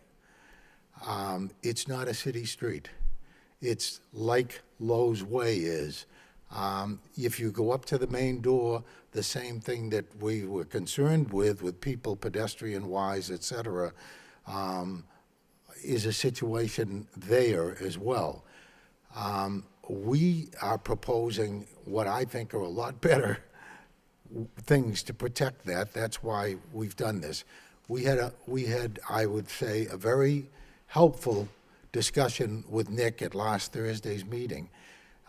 We wanted to make sure that there were things that were included in the revised plans that Nick felt were appropriate and helpful to a situation that would bring the traffic through on Lowe's Way.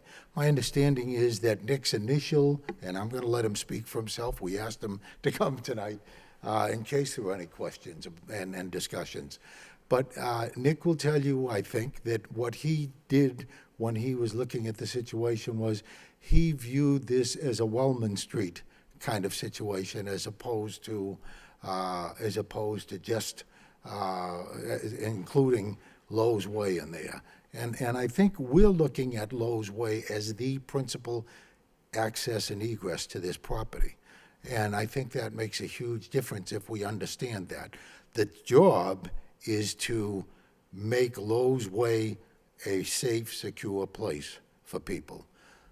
And that's what we want to do. So there's a lot of material here. I know you want to hear, it's a public hearing, Mr. Chairman. I know you want to hear from other people who are here. We've given you a lot of material that you haven't had the chance, obviously, to review, that I'm sure you will want to review. We will stand by after you open for others to speak, and we will be available for questions you might have, but we'll also be available from and after this for any questions that you come upon after you get a chance to more thoroughly review the materials. Question on, excuse me, question on the new set of plans. Have the new set of plans been given to all the city departments? The new set of plans. That we got tonight that I haven't even looked at yet, because either that or I had to ignore the speakers, so I haven't looked at this at No, all. the modified plans that they've spoken to. Everybody who spoke so far talked about the new plans. So my question is, has Nick, has Joe, has Lisa DeMayo, and the fire department, wastewater, and everybody else seen the new set of plans? No, Okay, no. So that's what I'm saying, Mr. Chair. The meeting was only last Thursday, I know that. and on Friday, we all got Meeting together. was the 31st, and one set of plans have a 4/1 date on it, and then the civil engineer signed off on 4/4. Right. So we have all these city comments from planning staff, March 9th. from the city engineer, and also from transportation. So now, you've given us things, comment in regards to their comments, which I'm sure they haven't had time to adequately address and comment back. Is that correct? Yes, that's why I said, I understand. I I'm just don't saying that expect- we have a lot of information that Right. you've addressed some of their concerns, but they haven't had a chance to look at your concerns to address those as well, right? Correct. Because a lot of the presentation tonight was what we saw at the preliminary plan. And then a lot of the questions we had were about the traffic, which we were told that we weren't going to discuss that then because they had the comments, but they didn't want to discuss it at that point in time, even though everybody in the planning board did mention the traffic problem and the pedestrian plastic, and they were told that it'd be addressed tonight. So, well, let me ask, before I open to the public, Nick, have you had an opportunity to review these plans and comment on everything that everybody commented on this evening? I mean, I have not seen the new revised plans yet. thank you very much. Joe? I know you and I spoke this afternoon at 2 o'clock. You haven't seen them as of yet? That's correct, Mr. Chairman. All right, thank you. All right. All right? So I just want to make sure that we're aware of that, because I know at the meeting last time, council indicated on how we as board members weigh heavily on the comments from city departments. Being here for several times, they know that we do look at all the concerns that are raised through the city departments. So with the new set of plans, I think that the city department should have an opportunity to review those before I would feel comfortable making a vote. That's me personally. But since there's a public hearing, I'm going to make that statement, and then I'm going to turn it over now to the public to see if anybody in the public wants to speak this evening. Thank you. Okay? Thank you. Anybody here like to speak in regards to the project? Yes, just come to the microphone, please, ma'am, and state your name and address. I'm Judith Durant, and I live at 50 Viola Street. And my main concern, of course, with this project is the traffic impact and the pedestrian impact. And it's lovely to think that most of the traffic is going to go down Lowe's Ways, but I don't know how you're going to train people to do that.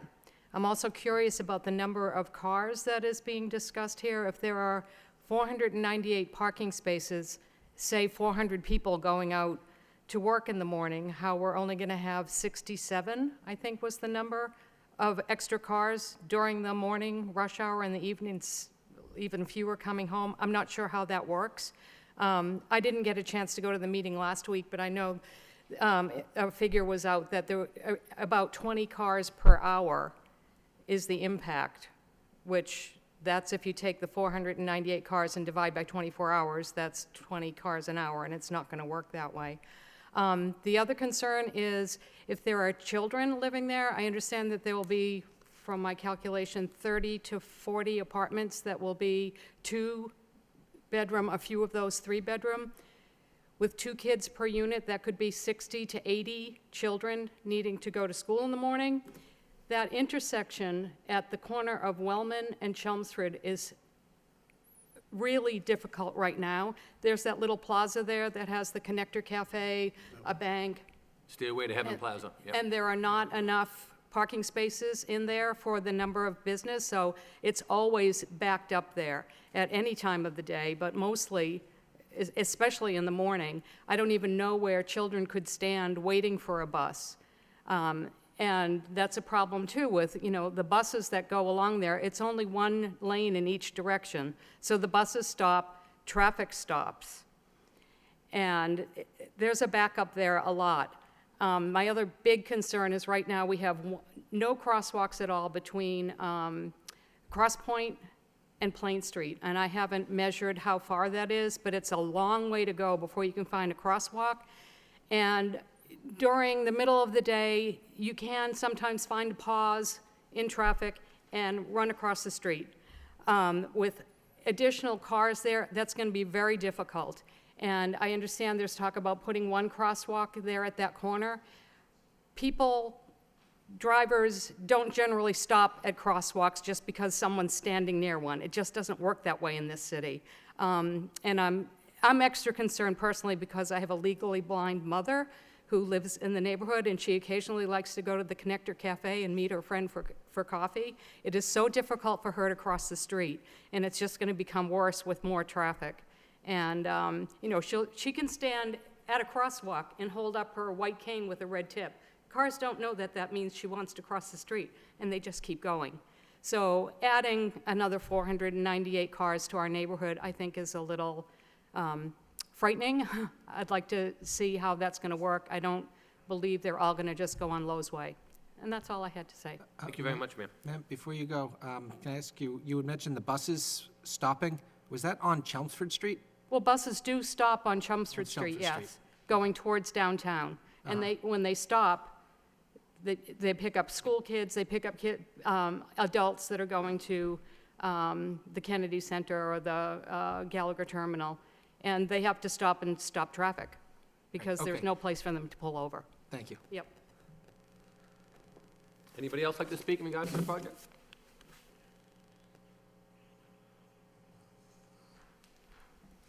Good evening. My name is Nancy Judge. I live at 28 Fosh Street, and I also chair the Highlands Neighborhood Association. I would like to say that all parties did meet on the 28th of March, and I was also away. The meeting was co-chaired by Don and Kathy Denome, and I'm not quite sure how much of this presentation was given at that meeting, but I understand it was a very in-depth presentation. I know that the Highlands Neighborhood Association notified close to 200 people by email.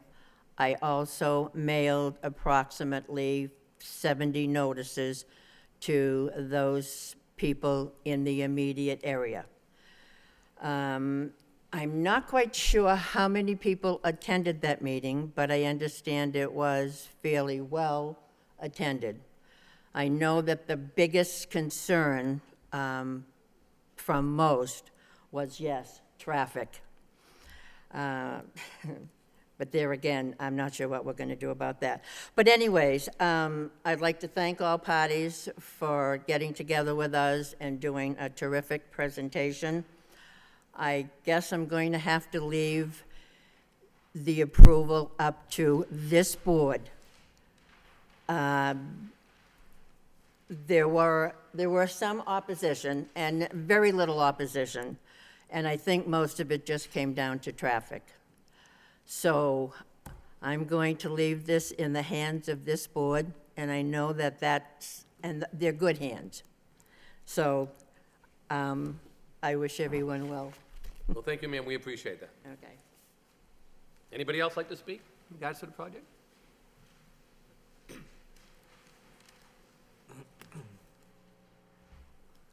Good evening, ladies and gentlemen. I'm Dimitri Matheos, the only direct abutter of this project to the city, which owns also the property in 724 Chelmsford Street and 34 Wellman Street as well, where is my residence.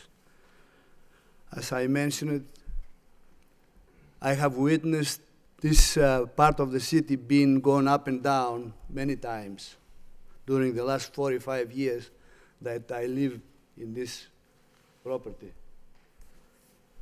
And I've seen the traffic from zero, because we were raising chickens and ducks and geese in the back of my yard, because the rest of it was like a ditch which was leading into the so-called poor farm for those of us who have been living in the city for a while. Yes, George? And seeing the huge buildings built up on the other side of the area, which is now the wing buildings, as we know. I've witnessed the roar of the bulldozers turning around the grounds to build up the 2 mini towers. I've seen the down of the building which was housing the printing company at the time, which was printing the books for Bell Atlantic, for those of us who remember Bell Atlantic. And then later was taken down to piece by piece, cement by cement, to make the blocks, to build another building, which was later become a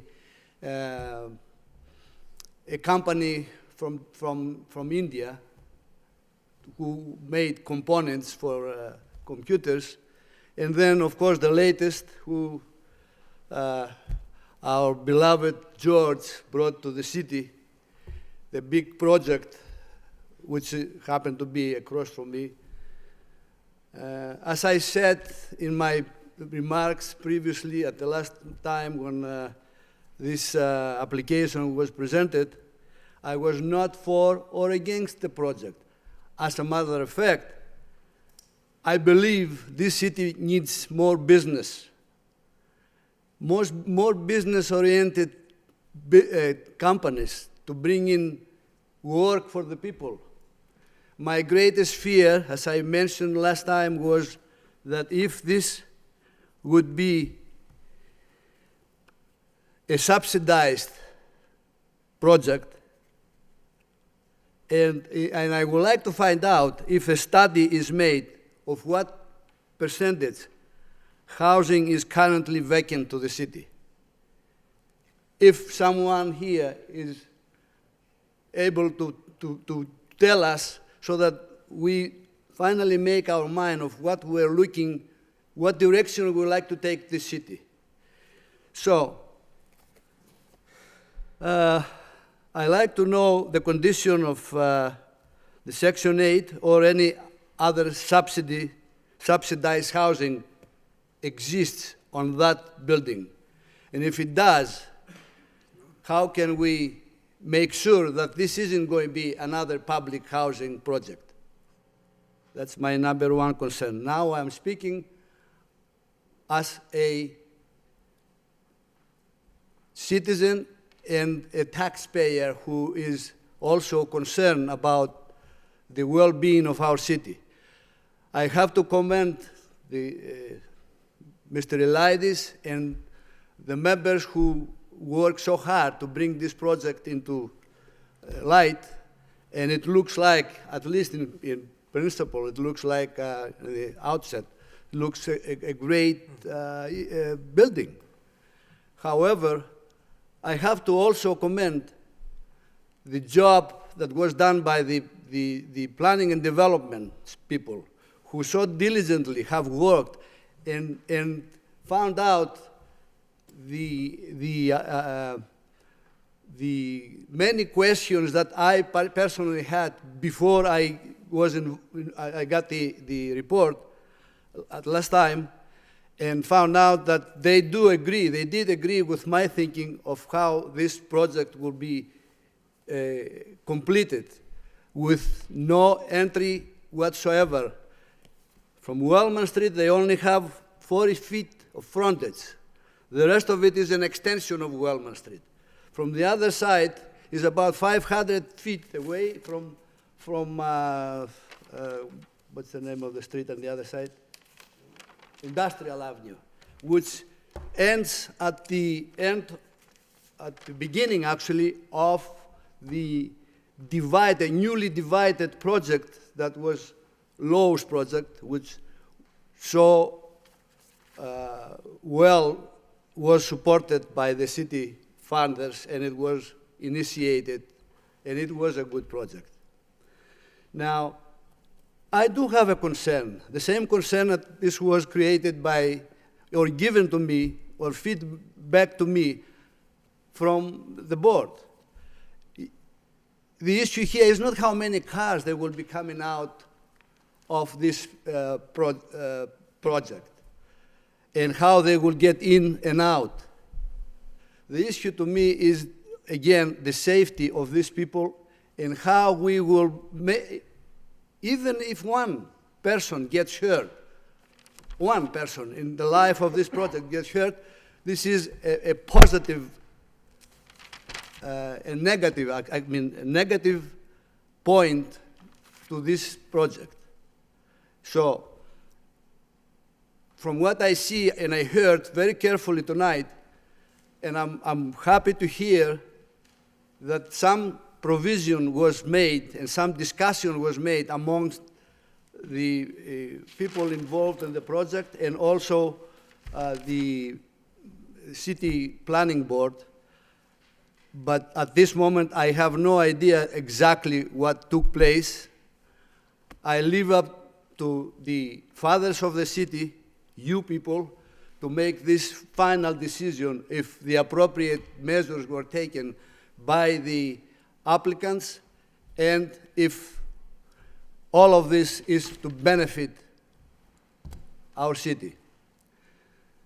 Being said that, it's great to create tax revenues for the city, but it's also greater to make this city a place where someone wants to come and flourish and make a good living. We don't want the entry of the city one day, few years from now, down the road, to be a ghetto like I have seen in other cities. And I don't mean to embarrass, the applicants, because I know this is a huge company registered as a foreign limited liability company who has not elected to be treated as a corporation for federal income tax purposes. These people are very thrift and very good business people. Wherever they go, they make the best. I hope this isn't going to happen to what I've seen in other places and get stuck again with another project like some others that we have dealt. I don't have to elaborate on that in the city. So I trust that the work that has been so far done by the planning board and your exemplary feelings about how things are done into the city, that will lead us to a great decision. However, tonight, I also like to bring to the attention and to the residents and to disperse actually to the residents that creative development, which is my property and my house along, will be developing the property. And I am looking to develop a luxury medical facility. So therefore, this should be under consideration of what we do in the entire area along, so that we may do take the right decisions and incorporate all of this as a good, solid, income-producing and business also producing project that will complement the entire area of where we are, and as a matter of fact, complement the entire city. Because on that part of the city, we do not have any medical facility. That is why I was prompted to facilitate such a business in this area. So, being said that, again, thank you for hosting this here tonight, and I hope you will make the right decision. Thank you. Thank you, sir. Anybody else like to speak this evening? In favor? Anybody else? Anybody else? Okay, at this point in time, I'm going to turn it over to planning board members, but before I do that, I just want to ask Nick, our traffic engineer, who's here this evening. Nick, I know you're at the meeting on March 31st when they proposed the different way coming in on Lowell's Way. I know we received comments from you in the past. I'm not going to make you, without having reviewed the plans in detail, making comments there, I'm not going to commit you to what you say this evening, but do you feel that coming in is a feasible way to get it done, or do you still feel what your comments were dated before, or is there some wiggle room, or what do you feel after being at that meeting and hearing everything we heard this evening, or could you update us a little bit more if you would? Sure, Chairman, thank you. My comments, I've provided my comments, my first comments I provided via email to the applicant, to the Mr. Ron Mueller. I then provided the comments to the preliminary, which quoted my email that I sent him, and then we have met twice with the applicant last week, and I think my comments are pretty much still the same. I just, my three main concerns. And I guess, just to be clear, my concerns sort of, evolve from one to the other.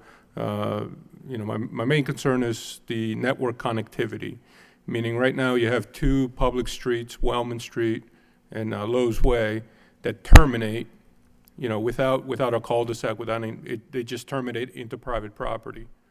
And you have a lot of development there. You have the Lowe's, you have the two office towers, and now you're going to have this very large apartment building, and then Mr. Matheos just said that he wants to develop something. So from the city's perspective, I just thought it'd be prudent to have those two streets connect so the public has the right of way, whether that means the city owns it or it remains a private road with an access easement for the public to be able to pass and repass. That's up to the planning board. But it just from a network connectivity makes sense to have, the flow of traffic to allow people to access the site and all the improvements. Also, my concerns have been that Lowell's Way, I agree with the applicant that Lowell's Way should be the primary access point for all their traffic. I want that to be. I don't want them to come out on Wellman. We want them to come out at the traffic light.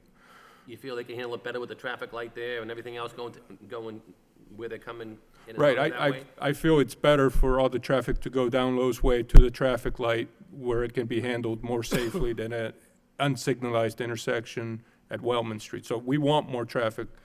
However, like I said, right now it's a parking lot. You're technically driving through a private parking lot. Right. It's functionally a parking lot, not a street.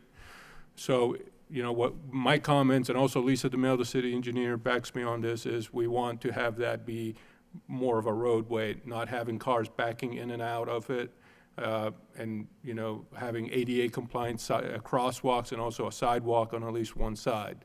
going down towards Lowell's Way to provide that network connectivity again. So if that's done, if that becomes, it can stay in private hands if they want to keep it. Of course, the city, we want to look out for the city's interest, 20 years down the road, not just tomorrow. How's that thing going to be maintained? Because a lot of times what happens is people come back and tell the city, you don't know what's going to happen in 20 years, but, how is that going to be maintained? Who's going to maintain it? There needs to be a good agreement. It can stay in private hands if that's what they want, but there has to be a good agreement that the city is not responsible for maintenance or taking it over. Covenant that would run with the land and the whole project.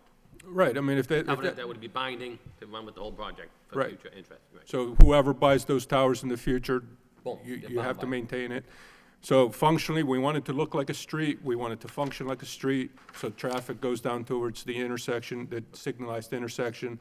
How that's handled legally, that's up to you guys. But if that happens, then I think, we get more traffic going down there instead of Wellman. That's a positive move. Because in Wellman now, Wellman comes down and it stops right before the project, right? Right, like, I think Mr. Matheos was actually very correct. The only frontage is that 40. Getting to, for frontage, they need frontage on the project. So they don't have it on Lowe's Way, right? No, they don't have it on Lowe's Way, they For only site have, plan, we have to look at the frontage on the site. right. I mean, I guess technically they have frontage on the Lowell connector, but Remember that court case? Yeah, maybe, I don't know about no access. no access. It's a limited access facility, MassDOT's not gonna give them access. So you have that issue, so we wanna take, I care about the traffic. I understand. I just wanna make sure, and then, the other thing was the traffic generation, and I think a lot of people alluded to it here, was, I think there is gonna be more traffic generated than what the traffic study's talking about. Again, you're building 240 units, and this is, and reading the fiscal impact analysis, it's very telling. They talk about, these are luxury apartments, the rents aren't cheap. And then, like on page 2, they say this project is purposefully oriented towards non-family housing.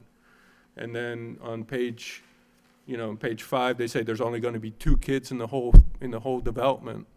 And then on page 11, they talk about how this is a non-neighborhood development. They're explicitly building this thing for young professionals without children who commute to work.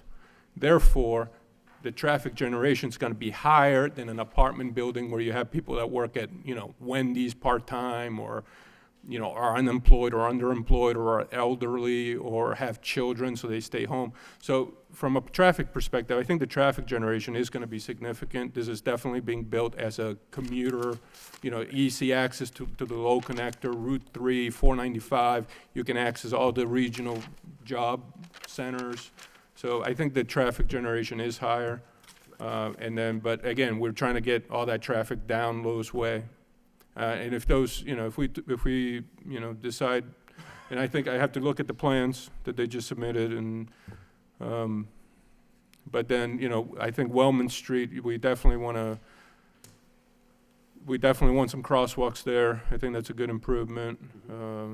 It definitely needs to be restriped. That's a maintenance issue. But, we have to see what those traffic numbers come out to be. But in your experience, when you have 240 units, Right. you realistically think there's only going to be 2 children?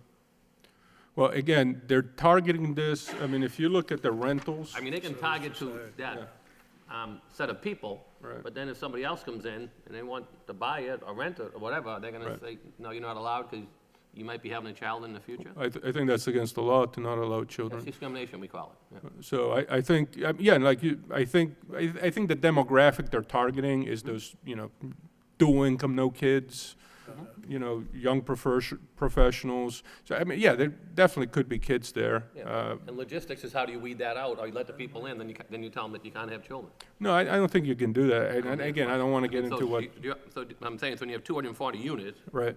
very unlikely you're only going to end up with 2 young children. Because, I mean, how do you control it? Right, you can't keep them out. You can't tell them they're not allowed. And people can move in there with one intention, Right. And then if it changes, we're stuck with the number count, and it doesn't make a difference how we approve and what we didn't, because we gotta go by what the numbers are anyway. I mean, because they might say, we're only gonna apply to these people, but other people might say, well, we might wanna move in there, and then we get in, and we might change our mind, and maybe to have a small family. Right. Maybe out of 240 units, maybe more than one or two families could consider that. Yeah, no, so you're definitely gonna have a small contingency of children, but I think it's mostly geared towards the, Yeah, I understand what's getting to it, but the possibility is you're gonna have oh more to yeah, spin off. absolutely, there's definitely a possibility. Is there anything else you wanna say? I appreciate you. We'll get to you in a minute, sir. It's his turn, okay? No, I think Okay, if you I have any appreciate that. questions, I'm more than happy. I have all the documents and books, Yep, and I okay. can quote things if you want me to. Okay. Thank you very much, Nick. That's turn, I'm gonna turn over to planning board staff members. Rich, you wanna go first? You have any questions? Mr. Yeah, Lockhart? I don't have any questions tonight. I think you've got a really nice project here, and you've done a credible job in addressing the issues that came up in the preliminary hearing and, ongoing issues. My main concerns are with traffic flow and exactly what Nick has just described in his report, and really can't go any further until we review the material that we were handed tonight. Once we do that, I think we can move forward. That's all. Dick, any questions, comments? Yeah, I share the same comments. I mean, I think it's a good project. I think it can and will get done, but I do think there are still some issues that need to be worked out. I'd be very interested in Nick's comments and to give us guidance, in your professional opinion as to what should be done. A question that comes to my mind is there a way to restrict a right-hand turn out of the project onto Wellman Street? As a thought, to eliminate some of that potential problem at the corner of Wellman and Chelmsford. I think, people taking, say, a right-hand turn onto Wellman might not be as much of a problem. And also perhaps also on the Chelmsford Street side, if we were restricted as a no left turn on the outbound lane, that could also potentially eliminate some of that problem. Again, I think it's a good project. I'm sure we can work out the details, but I think there are yet some details to be worked out. Thank you. Thank you. Mr. Fischett? Thank you, Mr. Chairman. Just a question to clarify, what's, matter of fact, projected up here right now, is this what's being proposed as a city improvement, or this is what you're proposing as part of the project? It's part of the project, okay, I just want to make sure we're clear on that, because you kind of Development. presented it in the context of, Absolutely. Take all the that Powell Street intersection, Right, and okay. take all that responsibility. All right, I want to just make sure that was part of the, what was being presented. I agree with, and Council, I think you agree with the comments that are being made here this evening. So clearly, we want to have the, if it is the largest residential project we've had come before us, certainly we wouldn't be doing our proper due diligence if we didn't have all the proper departments weigh in on the revised plans, and then we can address the issues that have been identified. I think we all know what they are, and I think it's a matter of finding a solution that works for the city, works for the applicant, and works for the neighborhood. So I look forward to getting the city comments back and gathering all here once again for a final decision. So thank you, Mr. Chairman. Thank you, Mr. Fischett. Mr. Will? Thank you, Mr. Chairman. And thank you also for your comments earlier about when these new materials arrived and the need for us to have our own opportunity to live with them for a little while, also for staff to have sufficient time. I'm glad this isn't being handled as a hurry up in time for the meeting type of situation. We certainly shouldn't be doing serious consideration of these brand-new materials tonight. I hope the staff wasn't burning the midnight oil in order to provide and anything for this meeting on that type of a deadline, because that's just really not how we want to do things. Now, on the project, I think the basic idea behind the project is fundamentally sound. Does putting a large luxury apartment building oriented towards commuters, mostly smaller apartments at this location make sense? Yeah, I think that is a good use. I think that is a good use of the property. I've had the issue raised,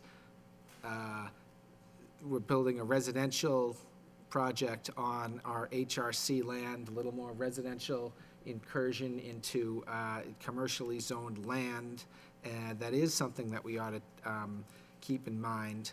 I'm not hearing, however, anything from the staff about the need to bank this in the hopes of getting another tower.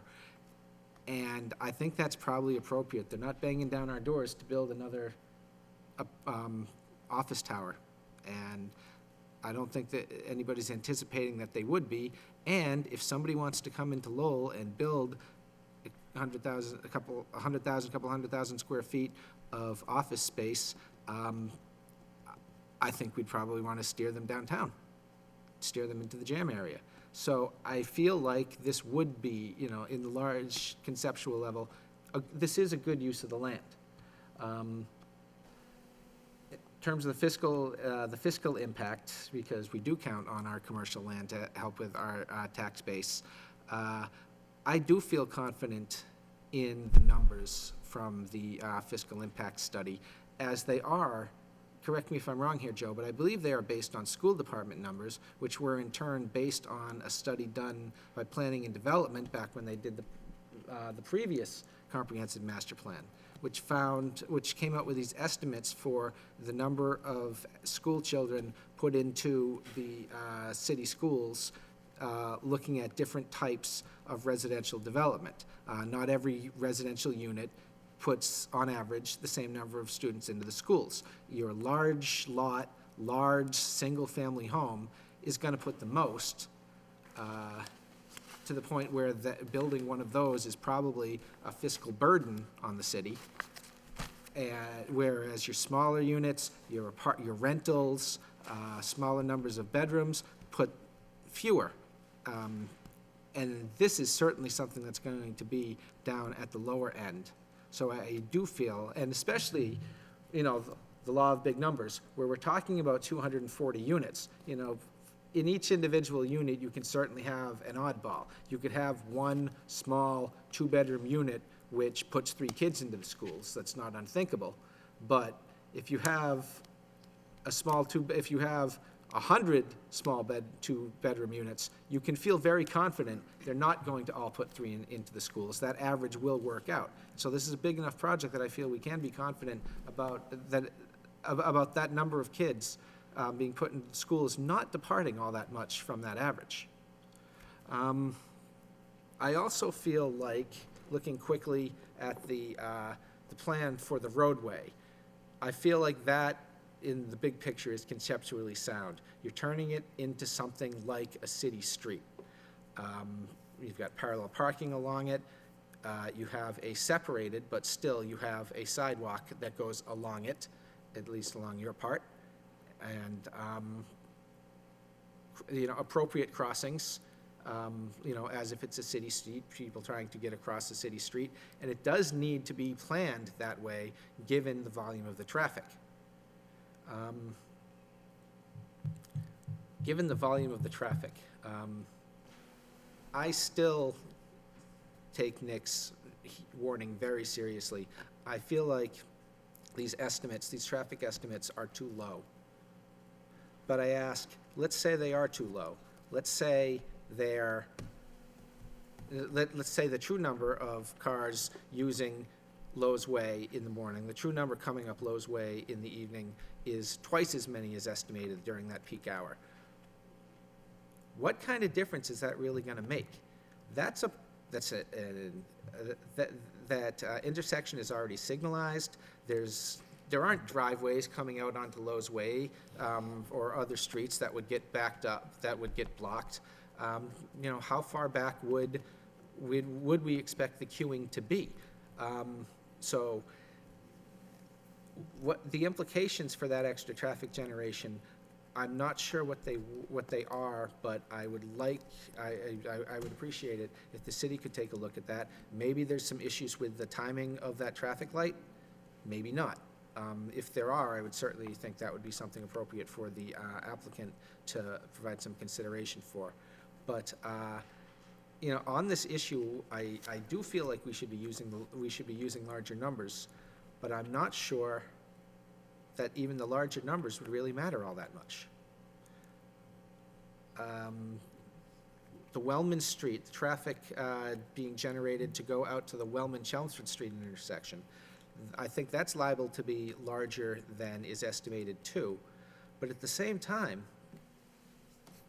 thinking about this, where would somebody take the left out of Wellman Street onto Chelmsford in order to get to, preferentially to going down Lowell's Way? How does that help them? Are they going to take a right onto Stevens? Who does that? There's a small number that are going.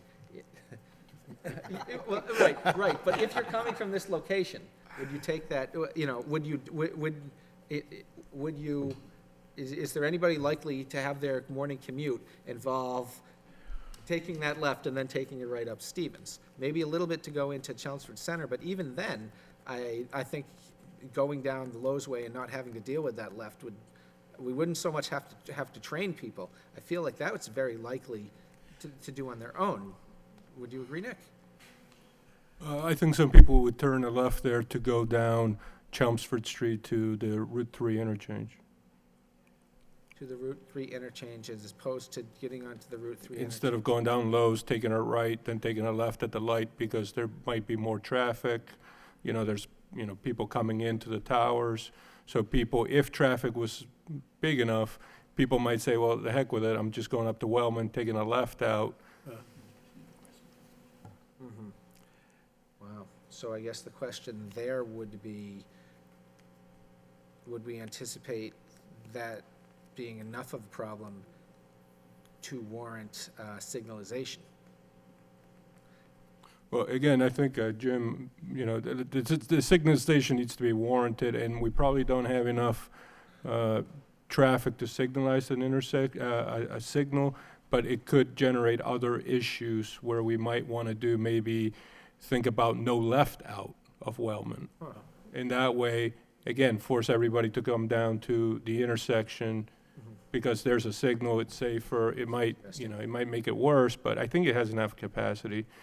But again, if we do that, again, the whole private, the streets are private, there's no connection. So we want it to be able to say, okay, everybody use Lowell's Way to get out of this big area of development. Yeah.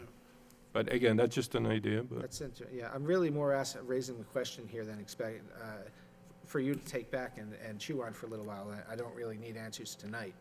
It also seems to me that that there could very well be people coming who live in this, that if they're going downtown, if they're taking the commuter rail, that they'd be taking the right out of Wellman Street. That doesn't seem like it would be that much of a problem, though. It's just a right turn. Now, on the other subject of Wellman Street, is this issue of pedestrian connections. I saw there was on one of your slides, there's a proposal that shows conceptually a sidewalk. It appears that is on the south side of Wellman. What we're proposing now, this was all subsequent to the meeting we had last week, is to put a sidewalk up the Wellman extension and straight down to Chelmsford Street on, shall we say, the east side, the right-hand side. That's where the city right-of-way is right now. There's a current city right-of-way there. The other side of the street, we would look at too. We looked at that as a possibility, the Lowell's, what I call the Lowell's side. And in fact, initially, we talked about doing that. The problem with the Lowell's side is we don't own that property. So wait a second, you are talking about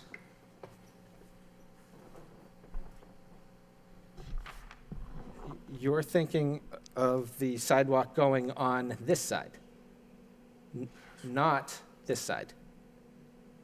assuming that's Chelmsford at the top Yeah, there. this is Chelmsford. Yes. This is Bank of America. Correct. Correct. Okay. Okay. It would make more sense, I think, what we were thinking about, Mr. Boyle, was that we might have an opportunity on the other side to also bring the sidewalk, anyone who was on the office site to a sidewalk on that side, don't have to cross the street or whatever. There's going to be very few people who would do that. So reconsidering what was there, it made more sense, bearing in mind, Mr. Malovich pointed out, and I think he's right, that there should be a sidewalk beside the parking lot on Wellman Street extension. So now the people will come to that four-way that the gentlemen have been talking about, terminus of Lowe's Way across the street, Wellman up there, coming out of the parking lot here.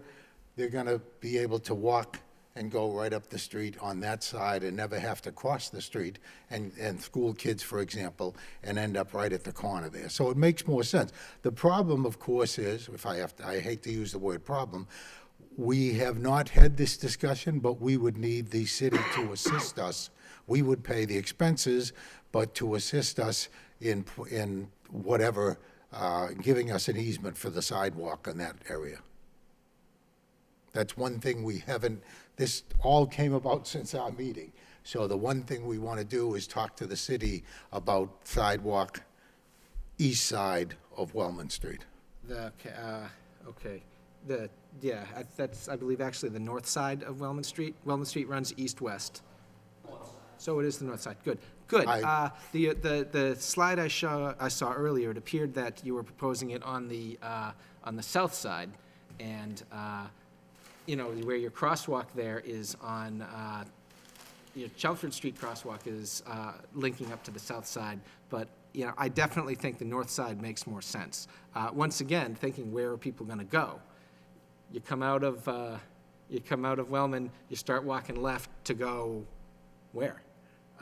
Your businesses there are to the right, so yeah, that's good. That makes sense. On the other hand, that crosswalk, that probably does make sense in that location in order to avoid those left-turning cars coming down Wellman. Yeah, okay. Well, I Okay, think a and long I guess I'm done time, talking about that. if I may say, Actually, I was done. Good, I think there's a good meeting of the minds. What you were just, fooling around with the electronic equipment by my presence, I'm sorry. what you were just saying about partial sidewalk along the south side of Wellman in order to get to the front door of that office building, that makes a lot of sense, too. Maybe even getting to where there's that existing crosswalk in front of, that goes from Lowe's, I don't know, going up partial, that makes some kind of sense as well. Nick is right. There are a lot of markings and a lot of things that we can do and that we've started to do and will continue to do, working with the city DPD for those safety kind of issues. My client, the owner, is going to be responsible when there's something wrong with the street or the neighborhood or whatever, not the city. Yep. So obviously, it behooves us to do things right and make sure that the site is as safe as it can be. Excellent. And now my last point, and this is something that we spoke about at the last meeting, is the strength of the pedestrian connection between your 240 units and Chelmsford Street. Putting a sidewalk along there is great. Other pedestrian infrastructure that's appropriate for a sidewalk, for example, a couple of street trees. Looks like your Lowe's Way extension might have an opportunity for a couple of street trees there too. But it's more than just the sidewalk along Wellman Street. We also spoke last time, and I think we ought to speak again, about how the residents get from those 240 units out onto Wellman Street. You can have a nicely built 5-foot wide concrete sidewalk, but if somebody has to cut through hundreds of feet of ugly, uninviting automobile infrastructure where they're thinking, and even if they don't have to, even if they don't really have to, but if they're thinking about, am I going to have to dodge cars, then they're a lot less likely to take that walk. And we want to make that walk as inviting as possible. And the way the pedestrian setup is now, the way where the front door is located now, they're going to have to walk all the way along that frontage of that upper parking lot, from one end to the other, next to a parking lot that's just a surface parking lot, before they get to the abutter's property and that sidewalk. And before they even get there, it appears to me that most of them, unless they're people who are on the second floor on the connector side, most of them are going to be cutting through a parking garage to go out a front door, to walk all that distance along that parking lot before they get to the abutter's property on Wellman Street. Neither of those are particularly attractive options, and they're likely to discourage as much of that pedestrian interaction as we'd like to see. I noticed that your Texas wrap includes going all the way to the southwest corner of the building.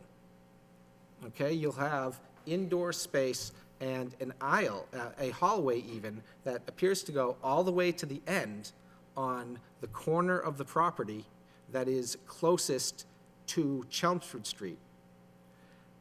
And what we said last time is that having a door there would greatly shorten the pedestrian walking time and allow them to cutting through the garage and walking along all of that frontage along the parking lot.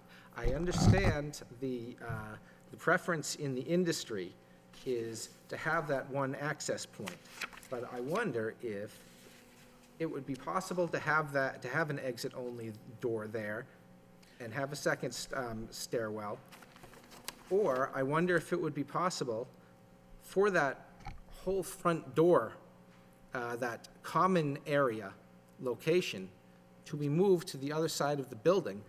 If you must have that, it must only have one front door, then have it up there instead of on the connector side.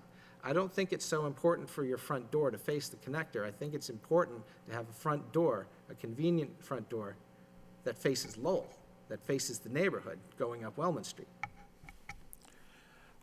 We took that suggestion you made very seriously and looked at it. I think we said initially a security problem. It continues to be a security problem.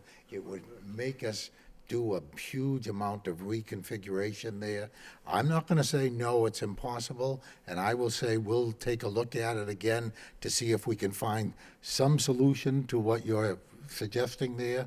Obviously, we want to make it as convenient we can for our tenants. We can't sell the building or fill the building if we don't have a place that's reasonably set up for them to be able to move around. And by the way, while I'm thinking and talking about that, with reference to a couple of comments here, I know the car count sounds crazy, but let's think of the millennials who are now working in, and not just millennials, but who are now working in the Cross Point Towers now, and I don't know what the numbers of workers are, but I think it's in the thousands. I know the city has done survey after survey after survey that those people come into town, park their car in the parking lot, and leave town. They don't come to our restaurants, they don't come downtown or do any of those things. We now have heard that a new employer, I forget, somebody from Chelmsford, is closing up and coming to Cross Point, which is going to bring hundreds, or is it thousands? Hundreds anyways, of new employees. If I was working in that building and I knew that I could live in an apartment that I could safely get to without ever getting into a car, I think that's going to be one of the huge draws of this property, bringing people into our community finally to settle here as opposed to living out in suburbia where they believe they're in some sort of Valhalla. Valhalla is here. And by the way, when we talk about, you know, what really bothers me, and I don't want to pick on my friend Demetrius, okay? My dad, 60 years ago, was appointed and part of a commission called New Industrial Parks. And that site was chosen, where Cross Point is, in that area, as an area that we needed to develop, as an area that we needed to put first-class business operations into and whatever. And that's why it became what it is. If you read the master plan, and I believe you've got a copy of our response to the master plan, that's one of the critical things that the master plan says. Bring housing. The word housing is used over 100 times in the master plan, that we need to have good housing and bring people into the good housing, whatever. Read Banker and Tradesman in the last couple of weeks. I'll get the article for you. What's spurring all kinds of positive housing fixing and development in Boston is new housing, because it's bringing people into where they want to be, in a nice place and be in a nice community. And it's also creating vacancies that you say, oh, that's bad. Well, no, it means the landlord's got to fix that apartment so that he can re-rent it and bring more people in there. They're not going to leave their places empty. So you've brought up some good points. I will tell you, we will try our best to look at that situation again. I get it. I understand we all talk about left turn out of Wellman in there. I don't care where I go in this country or who I talk to that comes to visit us here. They all think we're crazy in New England. Nobody takes a left turn out of a street into another street. You got to go right and then take a right again and then get to a light, and that's essentially what happens in the rest of the country. Only in New England do we do stuff like that. So I'll leave you with that. Oh, no. Well, I'm sorry. One other thought, Mr. Chairman. I'm sorry. We got to get Mr. Malovich before you finish, though, okay? Pardon me? Mr. Malovich has a chance to weigh in, so you're supposed to answer Joe's question, then Mr. Malovich is supposed to speak, then we come back to you. Okay. So let me make one thing perfectly clear. So you can answer Joe's question. We have a scared, my friend Dimitri, scare tactic, talking about subsidized housing, this, that, and that. For the record, not $1 grant money, not $1 subsidy money, not one money other than private investment, federal, state, city, housing authority, anything, not one red cent other than the developer's money is going into this project. And obviously, it's going to go in there, it's going to stay there, and they're going to make this a great thing for the city. So I'll be back after Mr. Mateos rebuts what I say. Thank you. No, I'm still waiting for my board members to finish on their comments. It was supposed to be our turn a while ago. Oh, I'm sorry. Thank you, Mr. Chairman. Mr. Malovich, your turn. I just want to say, I think it's a great project. I think it's good for the city of Lowell. I imagine myself as a resident of this development, and I would only try to turn left out of Wellman Street once. And after the 10 or 15 minutes waiting to make that left-hand turn, I would always use Lowell's Way. So I don't think that's an issue at all. I like the attempt that was made to make this connection to the front door of this project in a city street type environment. It reminds me of what's going on in the next block where the cinemas are and the restaurant and the Wang Towers. I think this is easily resolved. I think we need time for our people to take a look at it and say, is this adequate enough? And move on from there. So I say let's just wait until we get responses from our city departments, and we'll take it from there after that. Okay, thank you, Bob. I just have a couple of comments. One was the main thing from day one, when we had the preliminary, the whole thing was access to the site. Until we can work that out, that's the biggest impairment. I think there's plenty of room for the site. I think it's a site that can be developed. I think it can be a good project. The main important thing is the access is what we've talked about at the preliminary, what we spent a lot of time on tonight. So hopefully we get city comments on that and we got to address it all. The part about the pedestrian thing that came out, that was one of the questions I had last time. They're telling me that it's a security problem. I just say give them a key card to that door that we talked about last time, and because they're gonna walk right through the front gate anyways. But for the pedestrians, they have to walk through your parking lot to get to the sidewalk. I just don't see it. Any of the board members have any further comments? Mr. Chairman, Yeah, if Mr. if Fischel. I may, just to that point, and I just offer this out there, Counselor, is, I'll be honest with you, for a project this size, coming before us for a preliminary hearing, I was actually surprised at the maturity of the plans, the engineering. And so you're coming to us for some feedback and presenting a conceptual plan, as there was another large project that evening that was much more conceptual. And, because I really think what we're asking for the access for the pedestrians, kind of flipping it on the garage, I think, a lot of it may be engineering dollars at this point, because you've committed to, and you really have, the plan, it's the same plans you presented at the pre-application, you've made some revisions to the access. So, I mean, I just, again, for future, as far as the pre-application hearing, that would be the time to come to us. Really, a matter of fact, I think we just had a 2-week gap between the pre-application in this meeting. So, again, I just throw that out there, and I think it would be, on something like that, would give your team ample opportunity to really look at that, not cost your applicant a lot of money in engineering dollars. Right. And being able to come back with a plan that addresses that. That would just be my comment It's on a that. great point. The difficulty we had, I said at our meeting last Thursday, maybe I'm wrong. I've been around here, as you know, quite a while. It's the first time I ever remember the DPD giving a commentary plan before even a preliminary hearing is held. So we got at 3:30 in the afternoon before the preliminary hearing on Monday, Friday afternoon, before the preliminary meeting was held on Monday, we got that commentary. And the reason why that was because we've already filed for the public hearing. If you didn't file for the public hearing 2 weeks later, you wouldn't have had that plan. Yeah. That's the reason why the comments were done.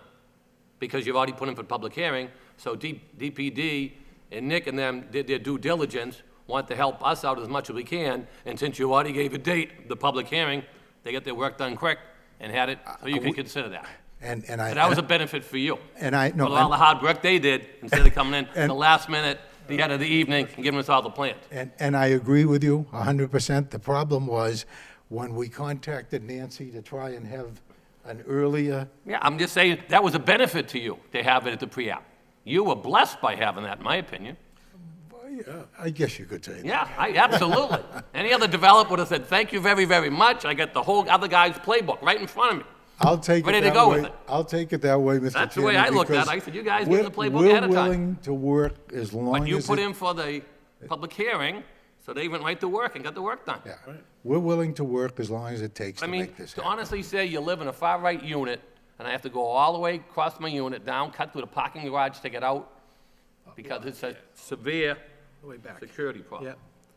Yep. It's the only project in the city of Lowell, okay, Mr. Elides?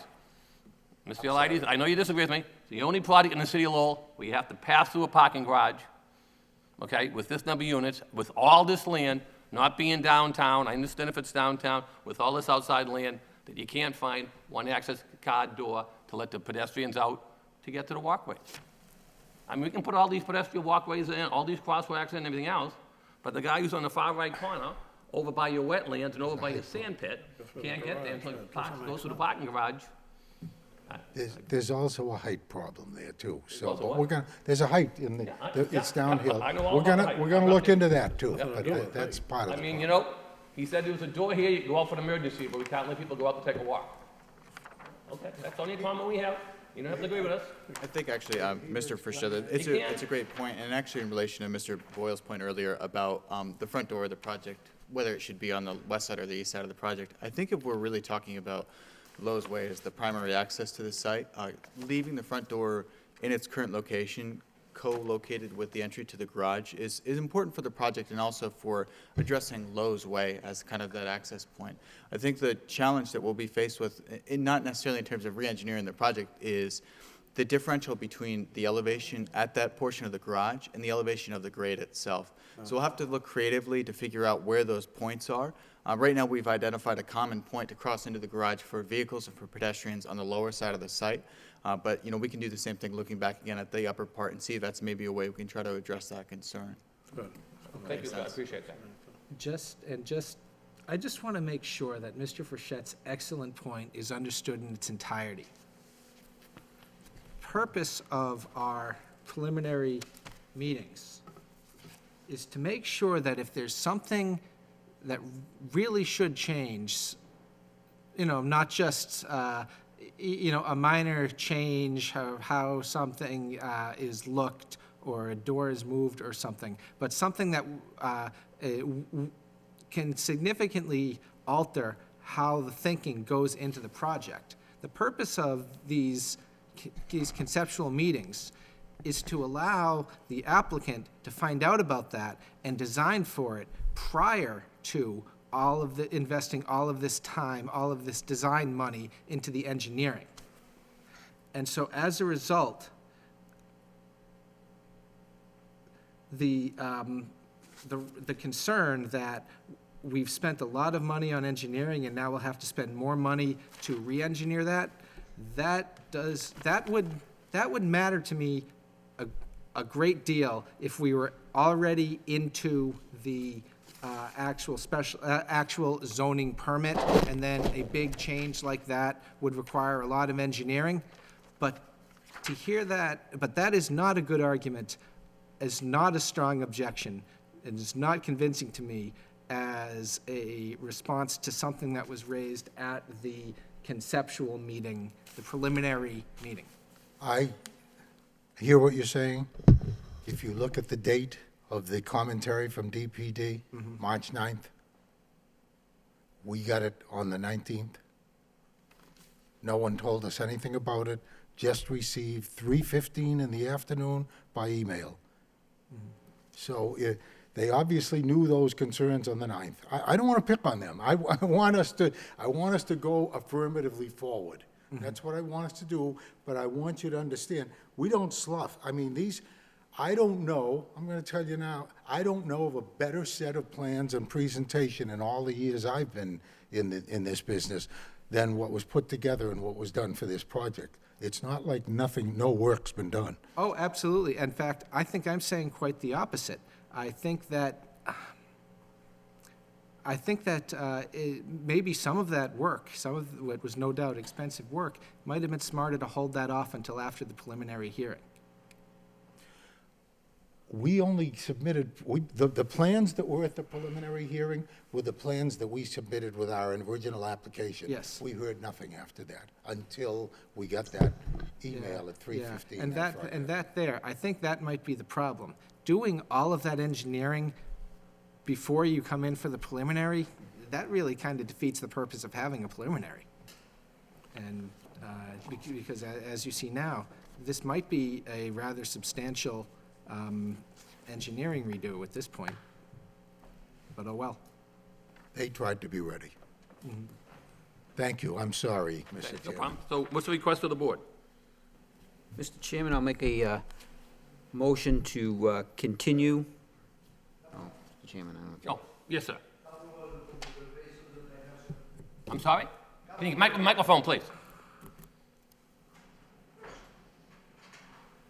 Couple of observations that I have to the committee.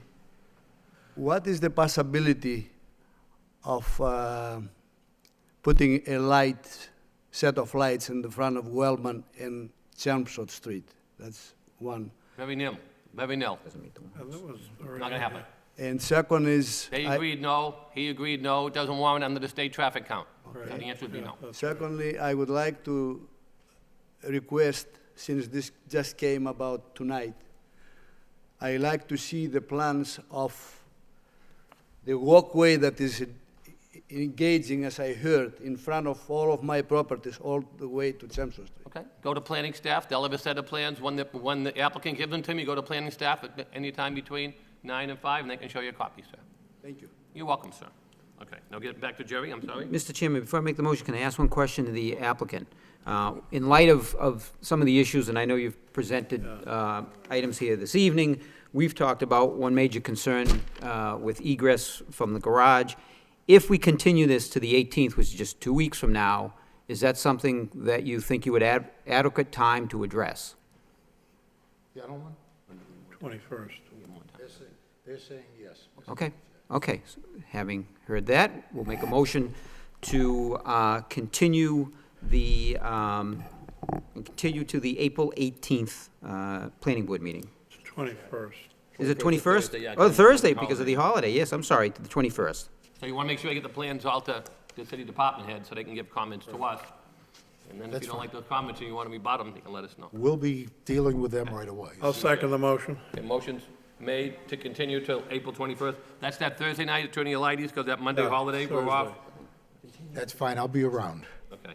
You'll be party filing for an extension by then, or for the tax season, right? That, we get the extension date here in Yeah, 19th, I Massachusetts, think. yeah. My wife, God bless her, takes 18th or care of my 19th. taxes. Okay, so we have a Mr. motion to Chairman. continue to the 20th. Motion made and second, all in favor, say aye. Aye. Aye. Okay, motion's allowed, we'll continue, good luck, and thank you. Thank you all very much for your helpful commentary. That's it.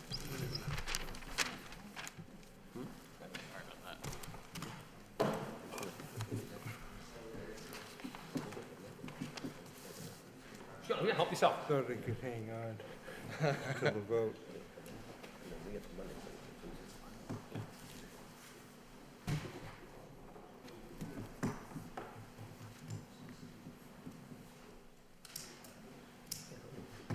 Good job.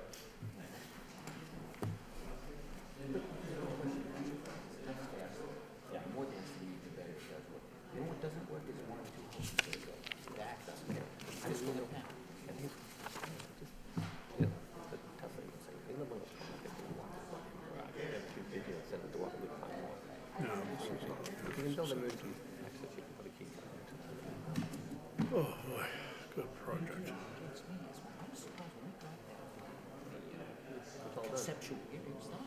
Yeah. It was, really. We could have had the public hearing that night. Yeah, we could have, Jerry. They were very far. Yeah. Oh, yeah.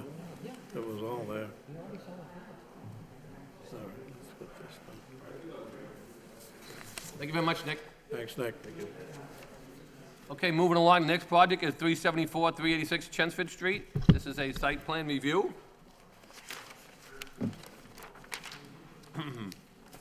The applicant of Geoff Semlacher seeks site plan review and special permit approval to expand and upgrade the existing Domino's Pizza to create additional parking spaces and a new drive-through window.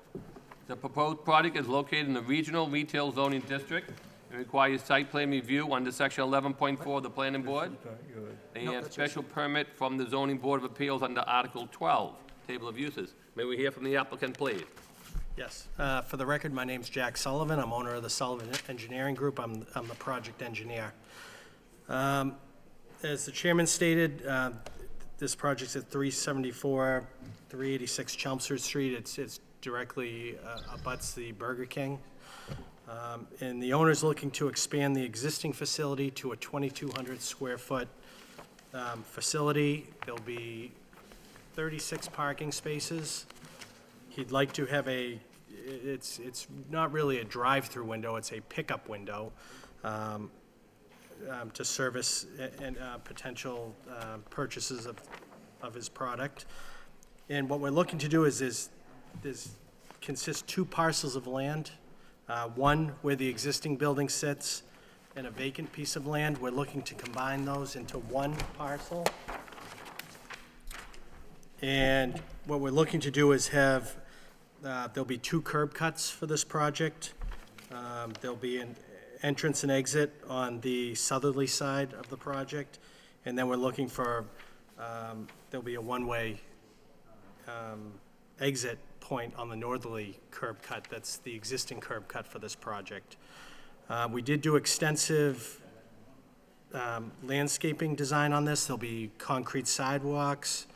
There'll be landscaped areas throughout the site that will have site lighting and landscaping. There'll be a recycling and dumpster area to the rear of the property. For drainage control, we're looking to use a low-impact drainage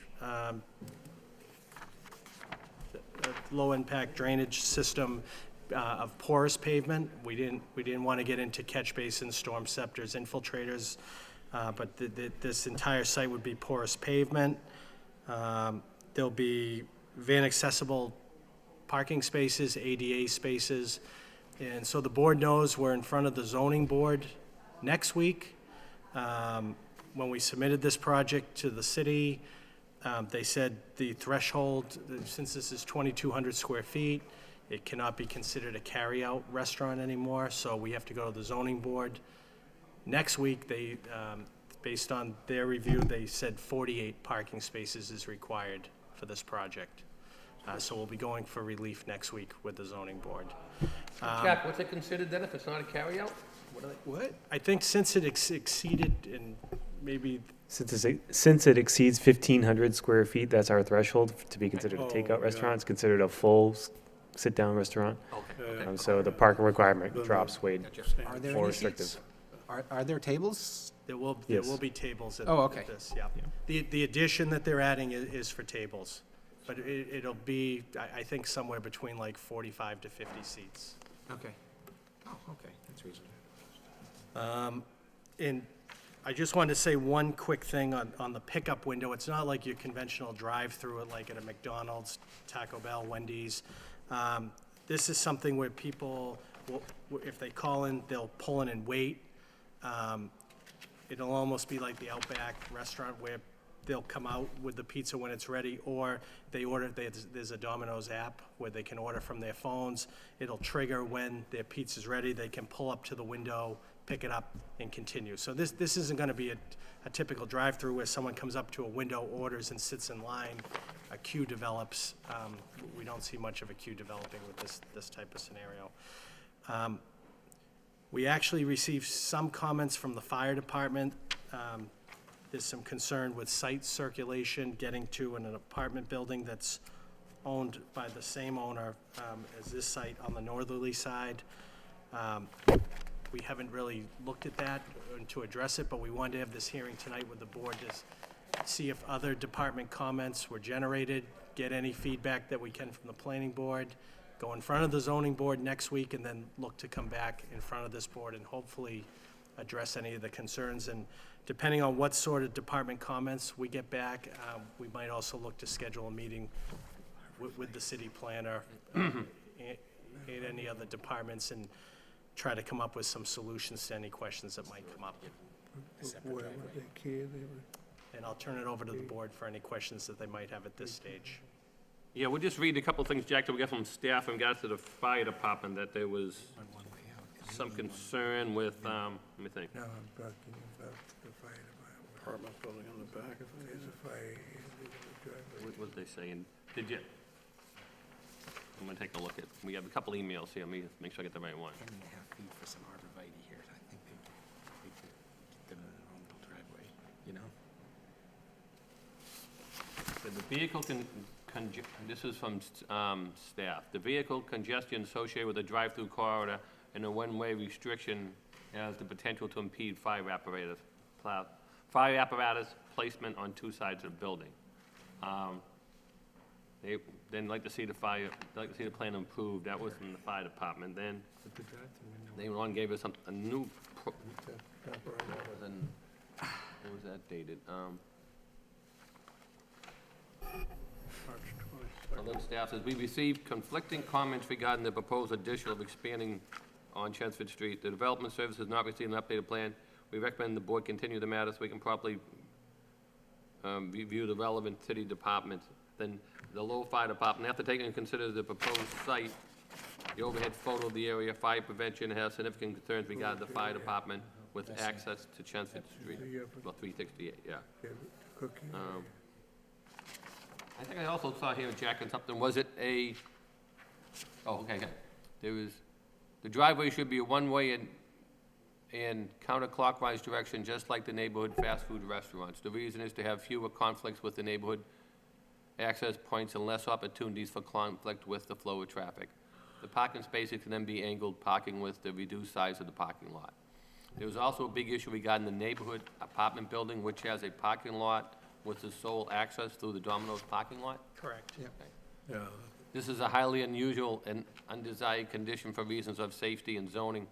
The purpose of the zoning is to separate residential from commercial, to decrease congestion and conflicts. Then it goes on and says, per section 6.7.4, common driveways are only allowed for residential lots. The proposed redevelopment for this parcel provides the opportunity to correct this issue by perhaps separating the access for these two uses. Is that what you're talking about? That's what I'm talking about. Okay, that's what I thought you meant, so, okay. So, Yeah. did you get a copy of these? If not, we'll make sure we get a copy for you. I have a copy of the fire comments, but not the traffic. Okay, this one was dated 4/4, and I can give you a copy of that one, Jack, Okay. before you leave. Okay. Oh, Joe has an extra Thank one. I you think so that one much. came down from, yeah. This was from when the assistant planners and talked about fire access.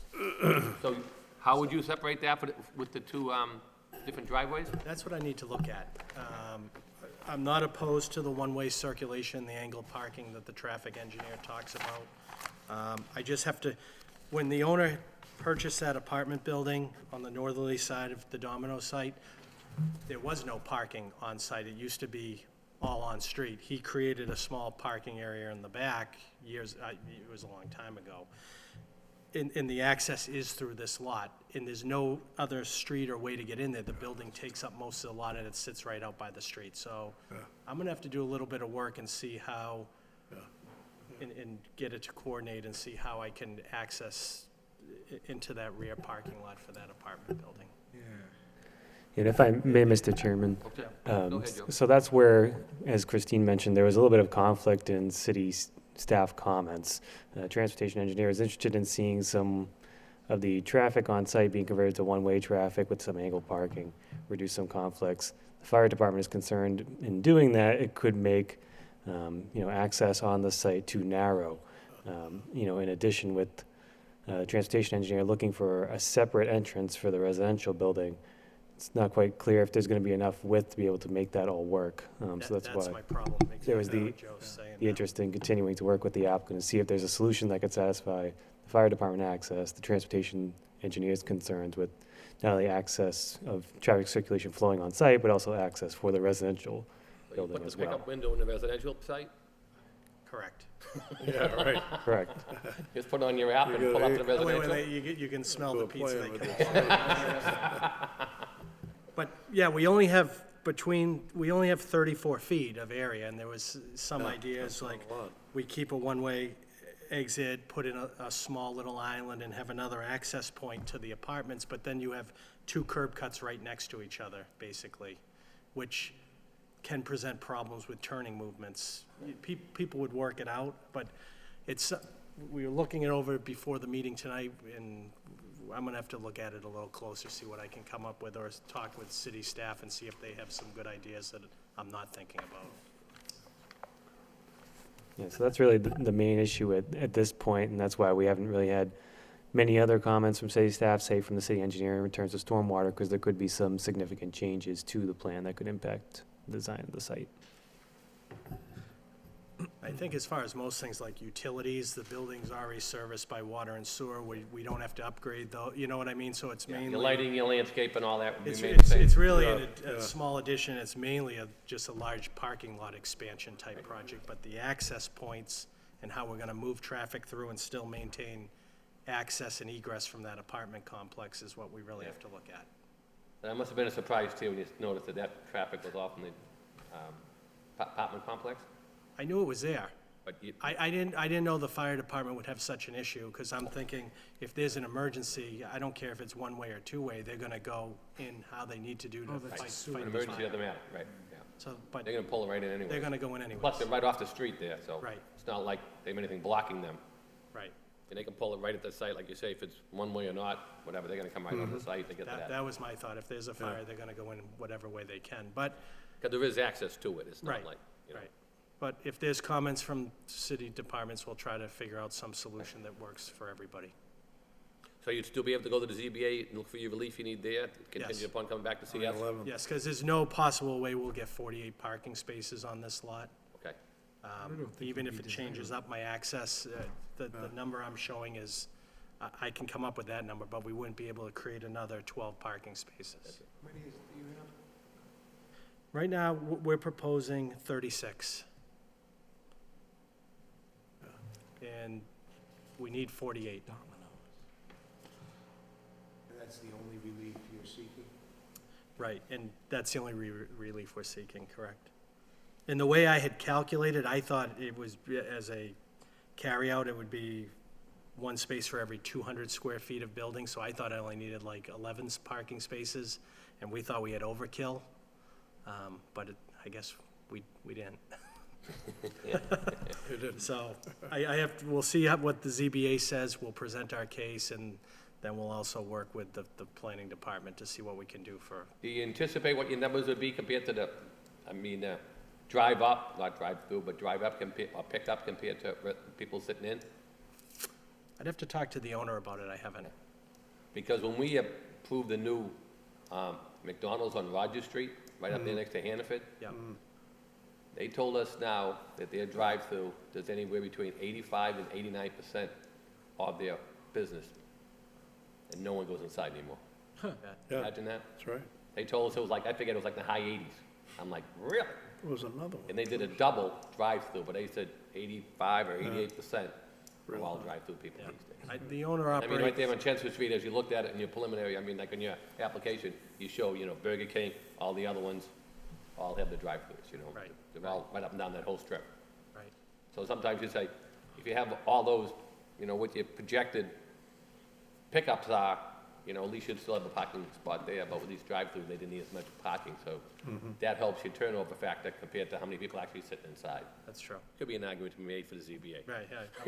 I'm gonna talk to the owner about that, because he runs a few of these, so I can Yeah, get I some mean, it's just a numbers. number to look at and say, maybe, Sure, say, something on this the is how other they end. work and how they worked in the past, to see how those numbers would generate, help you reduce the parking. Yep, I mean, because if you have a couple of them already existing, it'd give you something to look at, yeah. right, right. Okay, so Any that's, other concerns or anything else you want to address?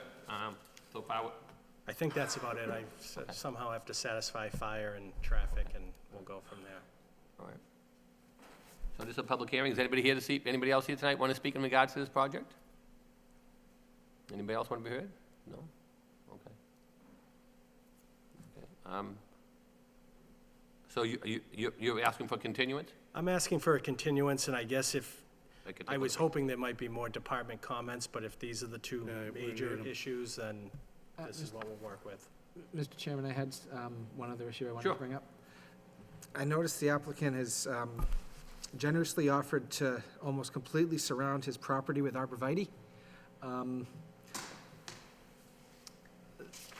Where your property is, although it is a very automotive-oriented suburban type of use, but where it is directly abutting one of our residential neighborhoods, that might, screen of arborvitae probably isn't ideal for the type of character that we have and that we're going for in our neighborhoods. Would you be willing to work with planning staff to modify that a bit based on their input? Definitely. Okay, that's something I'd like to see. I noticed you've got this 12-foot wide sewer easement on your northwest corner there. That's probably why you couldn't have a shade tree in that corner? Right, There's an active sewer line running through there now? that's correct. Yeah, okay. All right, I would, it's as close to that as possible with a shade tree, maybe across the driveway. But, in general. And also site distance. And also site distance, yep. So, okay, so whatever planning staff can come up with, I'd be happy with, but there are some other design criteria that I think they could recommend that would be good to take into account when it comes to your landscape plan. I'm open to suggestions. Okay. Jack, what date would you be requesting to come back for? Like I say, our next meeting is on the Thursday, the 21st, because we have the Monday holiday for Patriots Day. The next, after that is first Monday in May, which is the 2nd. I think we'd like to shoot for that meeting. I have the builder with me here, and he's gonna try to meet with the fire department tomorrow. He has a meeting scheduled with them, so I'd like to try to keep that hearing date if possible. Okay, so you're looking for April 21? Yes, please.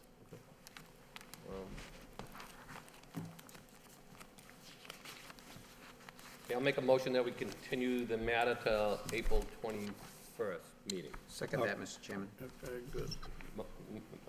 Motion made, second, all in favor, say aye. Aye. Aye. Motion carries. Good luck, we'll see you in a couple of weeks plus. All right, thank you very much. Good luck, sir. Thank you.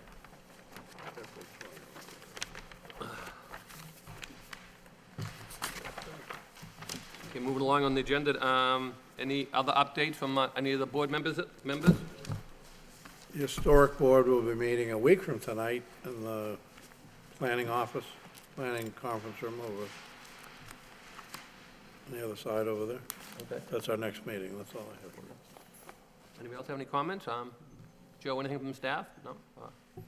Nothing really major to report at this point, Mr. Chairman. If not, we can entertain a motion to... Mr. Chairman, there was something about a previous project I wanted to bring the board's attention to. You remember the project on Pawtucket Street, next to the convent? Oh, yeah, yeah.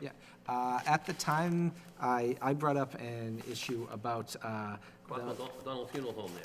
yes, the plan for what was going on in the front, and they were proposing Yeah, some... Guys, the that landscape builder. and all that stuff. Yeah, and he was proposing some plantings and things, and I remember that, I think we worked it into the, into the motion that he would be able to work with the planning staff if he had any kind of a different plan. Well, if you look down there, what's going on now, there's a sign in the window for some sort of restaurant use coming soon, and he has put nice concrete block pavers all the way from the sidewalk all the way back to the front of the building, as if he's gonna put out it appears, you know, there aren't, he's not taking up that space with bushes. It looks like he might be going for a plan to put some tables out front and have that be like a courtyard space, which was exactly what I was hoping we wouldn't get in the way of him doing, and it looks like he's going to do it, so I think that's a great success.